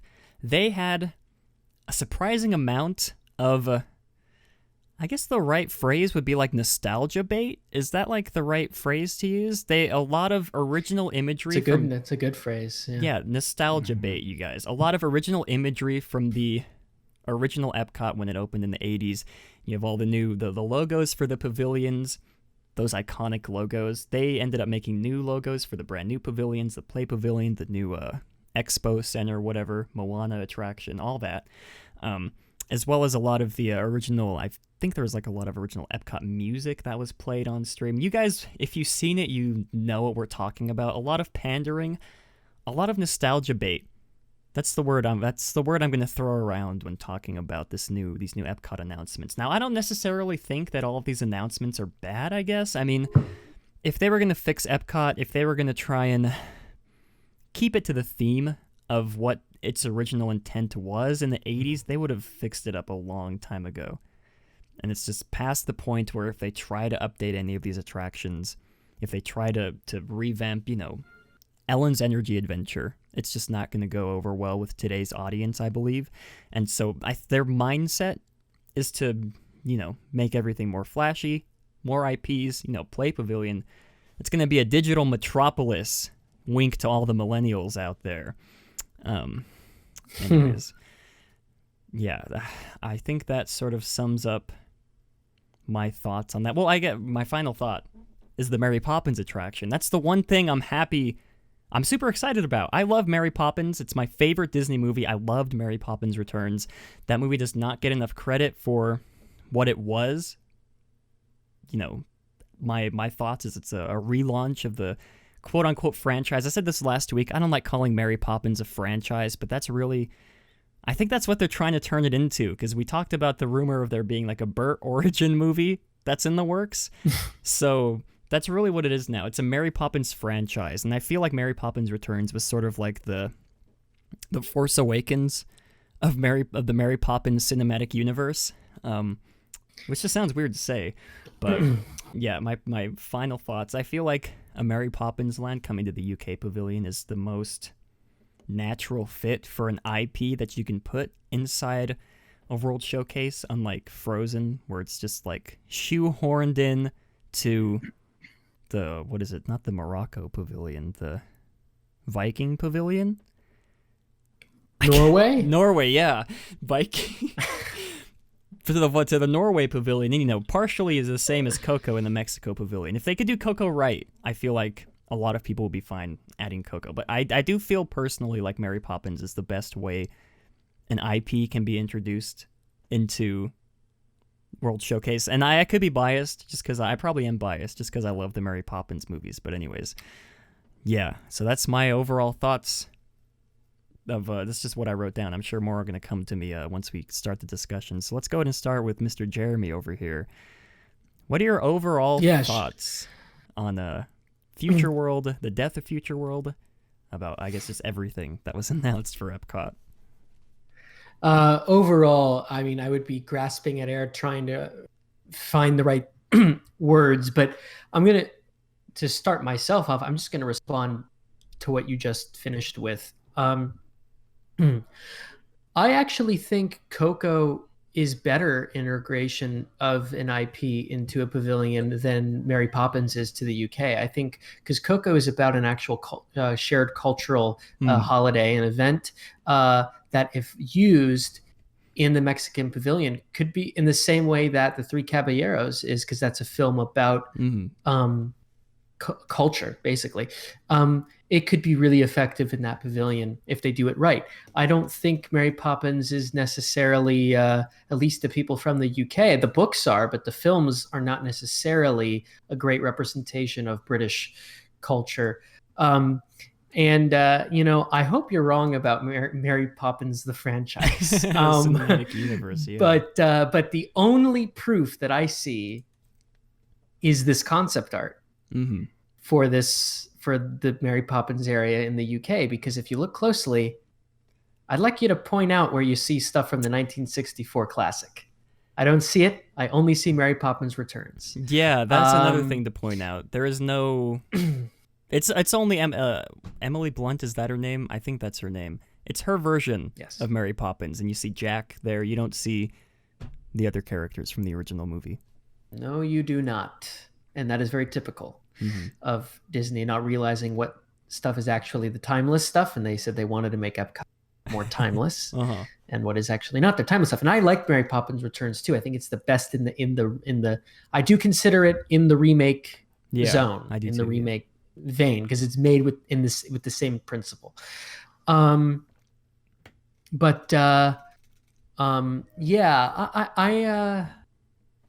feel a lot of things about this. I don't know enough. And I think that's been a huge thing that people have been talking about, is not knowing really enough of the details. And I think part of that feels like, well, what is the park about? Mm-hmm. What is the park? Because I can't grasp that. My understanding, my clue into this understanding was how Chapek described the new Spaceship Earth as being what I gather, and even his description was a little vague, but what I gather is that it's going to be an attraction about the origins of storytelling. Yeah. And I was kind of touching upon this before. The origins of storytelling, and possibly the conclusion of the attraction will be that Disney is furthering storytelling the best and is furthering, and then the rest of the park will be about basically a celebration of Disney storytelling through nature with Moana and Guardians of the Galaxy over there. I'm not quite sure how stuff like Test Track and Mission Space will fit in, or rather, I don't quite know how Guardians of the Galaxy will fit in with World Discovery, when there is something about space travel and something about, I guess, transportation. I've never really felt Test Track was enough about transportation. It's about cars. Yeah. And I see how the land will fit in with world nature, but if it's about Disney storytelling and you have Moana in that area, I'm not quite sure how an actual agricultural facility, which is one of my favorite things about that pavilion, will fit in with the idea of storytelling and stuff like that. World Showcase it looks like it's becoming a kind of showcase of all the different countries around the world where Disney characters live. And I actually prepared a little statement about my overall opinion. It's kind of brief, but I wanted to preface it with that, and okay, we'll see how this goes. World Showcase is a form of artistic diplomacy. This will be lost when it becomes a sort of celebration of where Disney characters live around the world. It will become the thing it is miscriticized for: frivolous representation of world cultures. The switch from a park about civilization to a park about the magic of Disney storytelling is proof that the company has become one of the large multinational corporate conglomerates that Disney so desperately needed in the past to sponsor large-scale projects like the original Epcot Center. Because of this, all they desire is to promote themselves, their products, and their brand, not a variety of ideas, peoples, and companies facing the challenge and promise of the future together. We need Epcot even more than we needed it in the 80s. And that's my little overall statement. That's where I'll end this portion of the conversation. Okay. Well, before we move on to Alex, I'd just like to say that was beautiful, Jeremy. Thank you for that lovely... It's almost like a poem. You could hang that in like a museum or something. I really liked what I believe Jeremy had to say. It really embodied exactly what I feel too. Now I have to reword what I want to say. Well, I guess I should preface this by saying I've said this on our Discord server before. I'm not the biggest... I wouldn't say the word fan. I don't know a lot about the history of Epcot, so I'm coming into all of this as any other, I guess, millennial. Is millennial, Gen Z, whatever, as any other millennial would. No. When you look at this in the context of me having a YouTube channel about the rich history of not just Disneyland, about the Walt Disney Company as a whole. That's how the perspective that I have when I look at all this stuff. I'm not looking at it from the perspective of, oh my gosh, I used to love Universe of Energy, and now they turned it into a Guardians of the Galaxy coaster. I've never been on Universe of Energy. I've never been on Test Track. I've never been on, any of the other original attractions, Horizons, any of those. So yeah, I'm just coming into this from the perspective of me, kid who has a passion about Walt Disney Imagineering, the past, all that kind of stuff. So anyways, so I guess we can swing that back onto Alex, because I sort of stole the reins from him there. All right, guys, get ready for an interesting conversation. Yeah. All here right. we go. So it's actually kind of funny because... Oops, that was a little late. Oh my. Okay, so and here's Michael Jackson, everybody. Yeah, where's the applause? Okay. So so Epcot. When I visited it back in 2006, I didn't really like it. I liked World Showcase. I really did. But unfortunately, my family didn't want to spend too much time in World Showcase. Like, what in the world? But Future World, didn't like it. Yeah, it just was so old. And even back then, the newest ride was, and it was still, I think Mission Space opened in 2005. So it was only like a year old. 2003. Oh, 2005, he says. So, no, I'm just kidding. That was a bad joke. All right. Anyway, so the park, I didn't really like it that much besides World Showcase.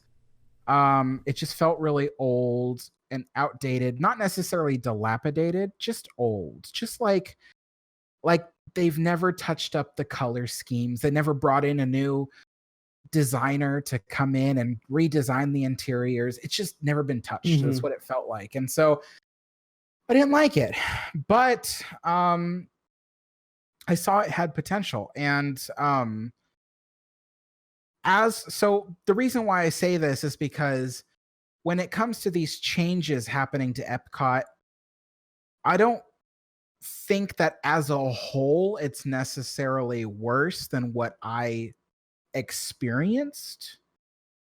But I do think that there is a certain thing that makes it worse. That it's an overall idea that I've been trying to convey to you guys the whole show so far, is that Disney is afraid to take risks nowadays. They just don't. There was a time when Walt risked everything on an idea. And I mean, it just seems like almost every project he ever worked on was almost the biggest risk he's taken. And so it's just like, and it was always not just because it was a risk. It was because he knew that if it paid off, people would love it. And he was right. And the thing is about the company is, for a couple decades after his death, they still kept trying to do that. They still kept trying to do new things, and promoting new ideas, stuff like that. But it just seems that, once the 2000s came around and then the 2010s especially, well, actually, it all happened when Bob Iger came into place. The idea of taking these risks and doing something new, he just threw it out. And I think that it's because, well, you see, Bob Iger is a successful CEO for all intents and purposes. If he were operating any other company, he is considered an amazing CEO. But the problem is he's not operating any other company. He's operating Disney. And Disney is the company that changes the name of the game. Unfortunately, Bob Iger doesn't have the foresight to change the name of the game. It's more like, let's just stay relevant. And that's all he wants to do. And that's great, stay relevant, but it's also stay relevant, but also innovate. And he's missing the whole innovate factor. And so basically with this whole thing about Epcot inserting Disney characters everywhere, that's great. People want to see their favorite characters, but once again, do it in moderation. A little bit of original, a little bit of new. And the thing is that this is all being done. This redo of Epcot, these specific ideas are following in the place that they don't want to take risks anymore. And what Matt was saying earlier about how they presented this at D23 also made me sick to my stomach, because you see, when I worked for the company, I was trying to work my way up to management. So they sent me to a bunch of management courses within the company. The company provides courses to teach managers like little secrets of the trade, little secrets, not big stuff, but little secrets of the trade on how and what makes them the best at being managers and whatever. And one of the things that they taught us was a bunch of psychological stuff, how to speak to the guests in such a way that they walk away feeling like they had a good experience, even though their bad experience never changed. So, and it's all psychological. It's how you speak to people. And when I saw the D23 announcements, the whole thing, I was just having flashbacks of being in that class and learning how to talk to an irate guest and make them think that they're having a great time. Interesting. And so I think that they knew that people weren't going to like what was being said. So they dressed it up and were able to turn it around. And one of the ways that they turned it around to make people walk away happy was by presenting to people the things that they love most. Just as I was saying during the podcast that was happening at that time, they're just taking people's favorite actors and people of the company and legends and just dancing them around like puppets in front of you. Because, like what they did with the Mary Poppins attraction announcement, which we don't know if it's a ride through or a show. It could just be a carousel. Oh geez, no. And so the thing is like, I hopefully it's not a ride, but the thing is that Mary Poppins, in my personal opinion, is not something that would make a good ride. And it would make a good stage show, so maybe that might work, but hopefully it's not a ride. But nevertheless, Bob Chapek didn't want people like me who thought that way to walk away feeling like, oh man, this is awful. So they brought Dick Van Dyke up on the stage, basically saying, hey, you love this guy and you can't say no to his face, and so that's what they did to the whole thing. So this whole show that they put on with the little nostalgia factors of old Epcot, it's designed to treat you to something you like to see. So that way you can take the doses of the bad stuff more easily. In other words, a spoonful of sugar to make the medicine go down. And to prove that this works, let me just tell you, when I was a little kid, I think I was maybe 9, I came home with a really bad report card. But earlier that week, I had watched something on the news that said that chocolate releases endorphins in people, and it makes people able to handle stress a lot more easily. So before I came home with that report card, I bought my dad a bar of chocolate. And I had the report card in one hand and the bar of chocolate in the other. And I said, here, Dad, I got you a bar of chocolate, and he was like, oh, thanks, and he was just munching it down. Now, my dad is a man who, if you make him angry, his temper goes off. That's probably why I'm such a pessimist, because I have a bad temper too. But nevertheless, let's not get into that. So anyway, So he was eating the chocolate, and while he was eating the chocolate, I was like, oh, by the way, I have something for you. And so as he's opening it, he reads it. For a second there, I'm thinking, oh gosh, this is not gonna work, because he always blows up on me after a bad report card. Next thing I know, he just looks at me and he goes, do better next time. And then he folds it up and continues watching TV, eating his chocolate. So even though he wasn't too happy, he walked away a lot more calm and a lot more centered. And that's exactly what Disney focuses on. They're like, hey, we know how to break bad news to people, and we're the best at it. So if there's one thing that Walt taught us that we're going to keep doing as a tradition, it's making people think that they're having a good time when they're not. So that's pretty much all I have to say about the Epcot thing.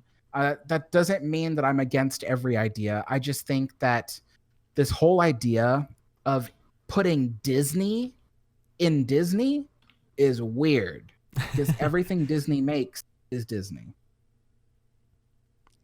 Okay. Oh, that was a really good analogy to that last point. Amen to that last. Yeah. Well, before we move on, I'd just like to very briefly. We talked about nostalgia bait. Alex talked about it as well, and on screen you guys are seeing the brand new piece of concept art that Disney put out for the brand new Epcot. And I'm sure you guys, once they put this on the screen, you thought, hey, wait a minute. That looks familiar, doesn't it? And now let me switch to this image here. This is one of the original pieces of concept art for Epcot. We sort of had a debate whether who actually drew this. I think we came to the agreement that it was Clem Hall. Yes. So shout out to him. Disney sure did hire a great Clem Hall impersonator when drawing up this new piece of concept art. Because if you look, it's literally, and I say the word literally a lot, but I mean it this time. There are some areas where it looks like it was like cut and pasted from the original piece onto this new one.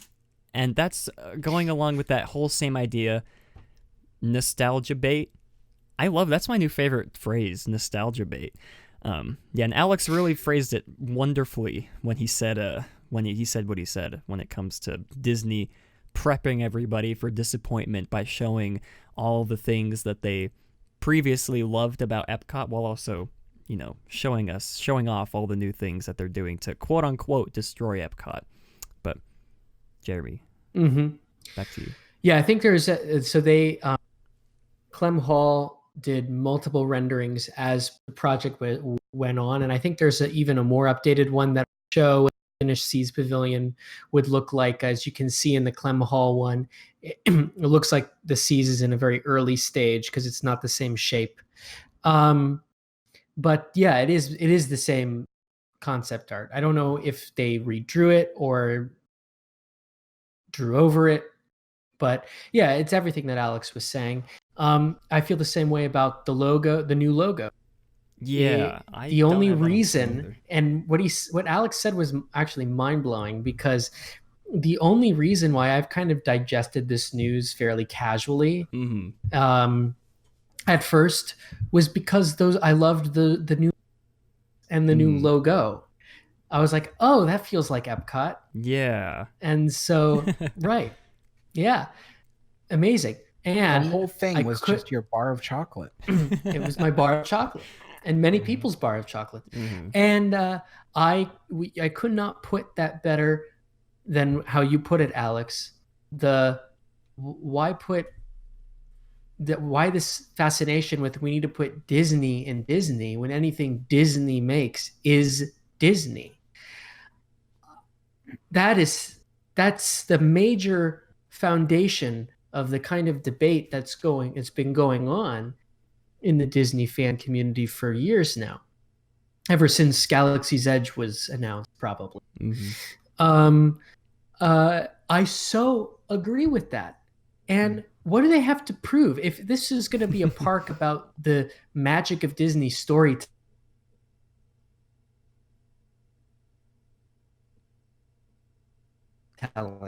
park about that, when if they're so good at it, everything they make in the parks should be an example of great Disney storytelling. So if that's going to be what the general idea of the park is, it's a very weird theme for a park, and dare I say, a horrible theme for a park. But we'll see. There's a lot we don't know. I do like how everything looks. The kind of willingness to radically change Epcot, that's a good impulse to have. A lot of people saying this is evolution. I do not see how this is Epcot evolving. But it is a change. But change is not always progress. And I am for progress. Here, here. And in this day and age, I think people care about what the central ideas of an Epcot is. People are more self-aware of the sensitivity toward how we represent world and global cultures. People are desperate for solutions for climate change, as we're really starting to feel the weight of those effects. Yeah. So people care about the future of energy consumption. People care about the future of how we grow our food, what we put into our bodies. You know, that's why it is already timeless and relevant. The radical change impulse is great, but you need to radically change it so that it matches the challenges of today. Because people care about those things, and when it's presented in a way that's uplifting, people walk away feeling that together we can and will gather the resources to solve these problems. That's the greatest theme of a park that could ever be conceived, in my opinion. And that's no more. That is no more. Jeremy is such a good speaker. Oh my gosh. I only aspire to do what he does. I mean, I know tricks of the trade. I mean, between taking psychology classes and, you know, and then taking psychology classes at Disney as well, I've learned how to make people cry happy tears. Well, I'm an actor and a playwright, so that's probably explains it. There you go. I mean, wouldn't it be great to still, like, what if you were to ride the Land Pavilion, you know, and the ride had just this wonderful, beautiful new music score and new narration that got you excited about the possibilities of future agriculture, you know, and then ended with this beautiful, you know, climactic ending. It's just like, why can't we have that? Why does it have to be like, oh, bulldoze it because no one likes to be educated? It's beyond education, though, and I resent the term edutainment. I think it's meant as it's some sort of derogatory, like edutainment. You can't be educated and entertained.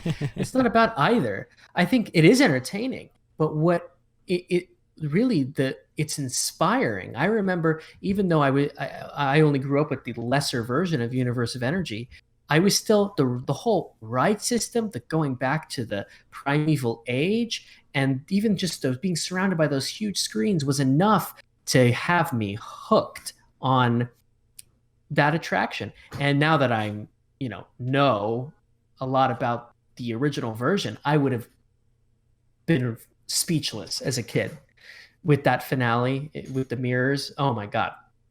But yeah, well, actually the thing with the land, this is what I wanted to say. The land is like the last remnant of Epcot. And there's some things in Future World American Adventure, except for those horrible new orchestrations at the end. How could they do that to Buddy Baker? But and Impressions de France, I think, is a masterpiece. Absolute masterpiece. But the land, though, they actually do continue to update it. I was watching this interview with the person who's done the voiceover for it for a little while now. There was a female voice. This after they replaced the live narrator. They actually, because it's an actual working agricultural research facility, so they are updating what they're growing as you're going. So they have to redo the narration. And they recently updated there's a part where you go through a stretch of big screens, and they're updated to show newer kind of things in agriculture throughout the world. So, and it's great. I love that ride. And many people do. It surprisingly has a long wait time, but I know long wait times aren't a gauge of success. But it seems to be pretty successul every time I go into. And they've got Soarin' in there, and that ride can get up to 35, 45 if it's a popular time of year. I've seen it at an hour. For that kind of ride, says a lot. Mm-hmm. Mm-hmm. Yeah, I don't think I have anything to add, to be completely honest. No. I think that says everything. Yeah. We'd just be going back and saying the same things in different ways. Yeah, there was something that I wanted to say, but I was just so lost in what Jeremy was saying. It's like I was in a trance or something, and I just completely forgot. I'm your bar of chocolate. Yes. Yeah, again, I really think you guys should go back. There's videos, people filmed it.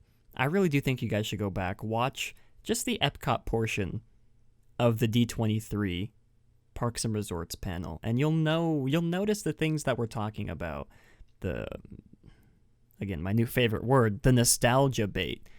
I was thinking this to myself while we were watching live. I was thinking, it was really interesting, the mindset that Bob Chapek was in, about how we even forgot to mention they're putting a statue of Walt Disney in Epcot. Oh, that was one of the things that I forgot to mention. Yeah, we can talk about that because I forgot to mention that. That is not even fair. Like that. Yeah, that made me so mad when they said that they were going to do that, because I was like, okay, you can't just put a statue of Walt wherever you want just to make people think that, oh yeah, well, what we wanted to do was what Walt wanted to do. Mm-hmm. I mean, the very fact that they even put in a bunch of Walt quotes while they were saying all this stuff made me so angry, because it's like Walt was planning a utopian city, not a theme park. Yeah. So you can't say like, oh, well, he wanted this from Epcot and blah, blah, blah. It's like, no, he was talking about a city. There was no rides in this city. It was a city with people who had jobs and would work, and there would be places to shop, to dine, to stay, whatever. It was a city. This is a theme park meant for entertainment and whatever else you do at theme parks. And it's just not, it's not fair to just go, well, here's our Walt statue, a big thank you to the founder who made sure that we had the formula to get this done. It's like, no. And you guys, not just you guys, but everybody watching, that statue is put there to make you okay with what they're doing. It's just... I so agree. I think it's spiteful, actually. Walt didn't want statues erected of him in the first place, and I don't even think he'd like the partner statue, but I particularly love the partner statue. I think that's the only statue of him that I tolerate in any of the parks, and I think that was sculpted by Blaine Gibson, so that was at least done out of love and respect for someone that he worked with and knew on a personal level. This is... First of all, I do believe, though, if Walt came back from the grave in 1982 and saw Epcot Center, he'd go, I understand that you couldn't get the city done without me, but this is spectacular. I love World's Fairs. This is wonderful. But to put, I mean, this is, what is he smiling about? Like, what is he happy? I don't understand. He's happy all the millennials are taking pictures with him. Childless millennials. One of his biggest fears was that the company would become this multinational corporate conglomerate that would just be tossed around from company to company, from shareholder to shareholder, CEO to CEO, merge with other companies, merge with other properties. I mean, it's become exactly what he feared it would become when he died. aside from people coming in and selling the company's parts away. So I just think it's also, whenever I walk past construction walls and I see they put Walt quotes, I roll my eyes too. Because I always walk by and I'm like, well, I just want to come by and plaster on there his quote about not wanting to do sequels. It's like, stop. Just stop it. And it's exactly what Alex said. They use his name, his image, his quotes, to just make you feel like everything's in line. This is exactly where it's supposed to be going. May I just add one more thing about all this, which is how we're talking about how everything is becoming IPs and inserting Disney characters everywhere and the loss of originality, right? I mean, the only originality left would be with the studios, and even then, all they're doing is remakes and revamps of movies. So Walt said, as long as there is imagination left in the world, Disneyland would never be completed. Well, I think we can argue that if the studios aren't producing anything original anymore, and the park is only copying from the studios and putting stuff in there, I think imagination has left the world. And Disneyland is, at the moment, no longer what it should be. I think that I think we've lost imagination. Disneyland is complete. Now, to turn that around and make that a positive end note, because I agree. We are. That's why I always say, and I feel like I always say when I come on this show, all right, give me your best shot. Okay. The Walt Disney Company is not going to be the show place for those kinds of things anymore. I encourage everyone to go out and find your Disneylands elsewhere. For me, it's the Natural History Museum right here in New York. It does something to me that Disneyland very similarly does to me. Epcot Center very similarly does to me. Go out and find it. It could be Central Park. It could be a national park. It could be in your own imagination. But it's going to be the next generation of artists that come up who care about the ideas of the world around them and come together and make a place that will serve a similar function to society as what the original intent of the theme park was supposed to do as an art form. And that will happen. If we can get past this period, this horrid period in the world, that it will happen. Imagination might be gone in Disney, is what I'm saying, but it's not gone in humanity. That's my point. Mic drop. Yeah, mic drop. Very beautifully said. Also, one final note. They left out a crucial part of this brand new Epcot concept art. Where's the giant show building for the Guardians of the Galaxy Mission Boogaloo? It's right off the camera. I mean, yeah. But, Clem Hall didn't draw that, so it's not concept art. True. I want to know who drew this. It says artist concept only, Disney. I wonder who drew this. Yes! That's another thing. What happened to the days when Walt would introduce the public to the great artists that were making this stuff? I mean, does it just come from the earth? No. Someone made those new logos. Someone made pictures. Yeah. But Jeremy, it astounds me. But Jeremy, those artists weren't in the shape of a dog, of a mouse, of a duck. You can't compete with that. But still, I mean, I loved how in the World of Color shows, when they'd be covering new things in the parks, they'd go around WED, and I loved how Walt would be so humble as to act stupid. He would act like he knew nothing about the projects that were going on, and he'd be like, there's one when he's walking around and he goes up to Mark Davis, who has Haunted Mansion concepts going on with the stretching porch and stuff. And he goes, Walt goes like, what's the name of this attraction we're working on? Like he acts stupid so that the artists who are working on them can take over. And it seems like it comes from them. He does the same thing with Mary Blair and Blaine Gibson and Rolly Crump in those videos. Yeah. I love that. You don't see that today. It's almost as if Chapek draws these things. I'm sure these were drawn by some offensive. Some third party Disney hired out. Probably not. To be fair, when Walt did those takes, he did it without a script. He liked to say That's that true. he would wing it because he always messed up scripts anyway. That's true. So- That's true. So then it's even more genuine because he might actually be curious. What is it you told me earlier today? I loved this art and I decided to put it on the show. It might be genuine. And then that's even better, I think. You know. Well, like I said, look elsewhere. I guess we'll leave you guys on that note. Thank you for joining us on this wonderful discussion about I don't even know what this was about. It was about Epcot. We call it Epcot, spelled EPCOT.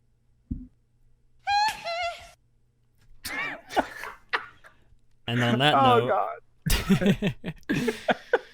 Chapek can't draw a stick figure. Oh, we do have a voicemail from T-Will.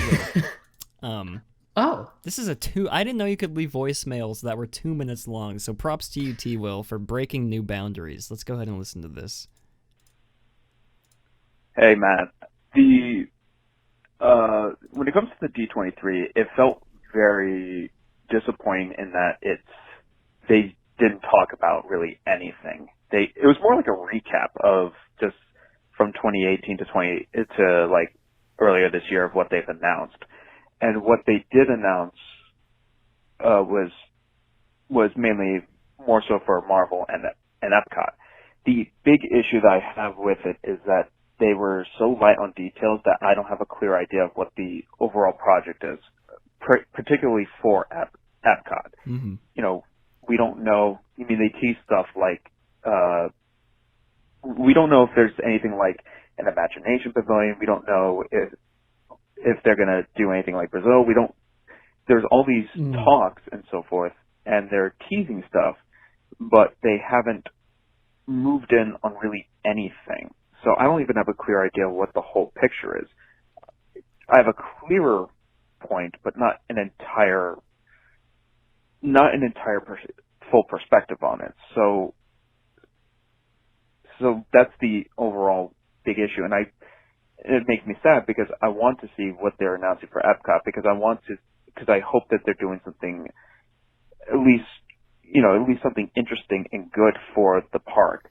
And what they've announced either was at most intriguing, which was the Festival Center, or just straight up confusing, like the possible IPs of Spaceship Earth, and it's just overall there's not a cohesive.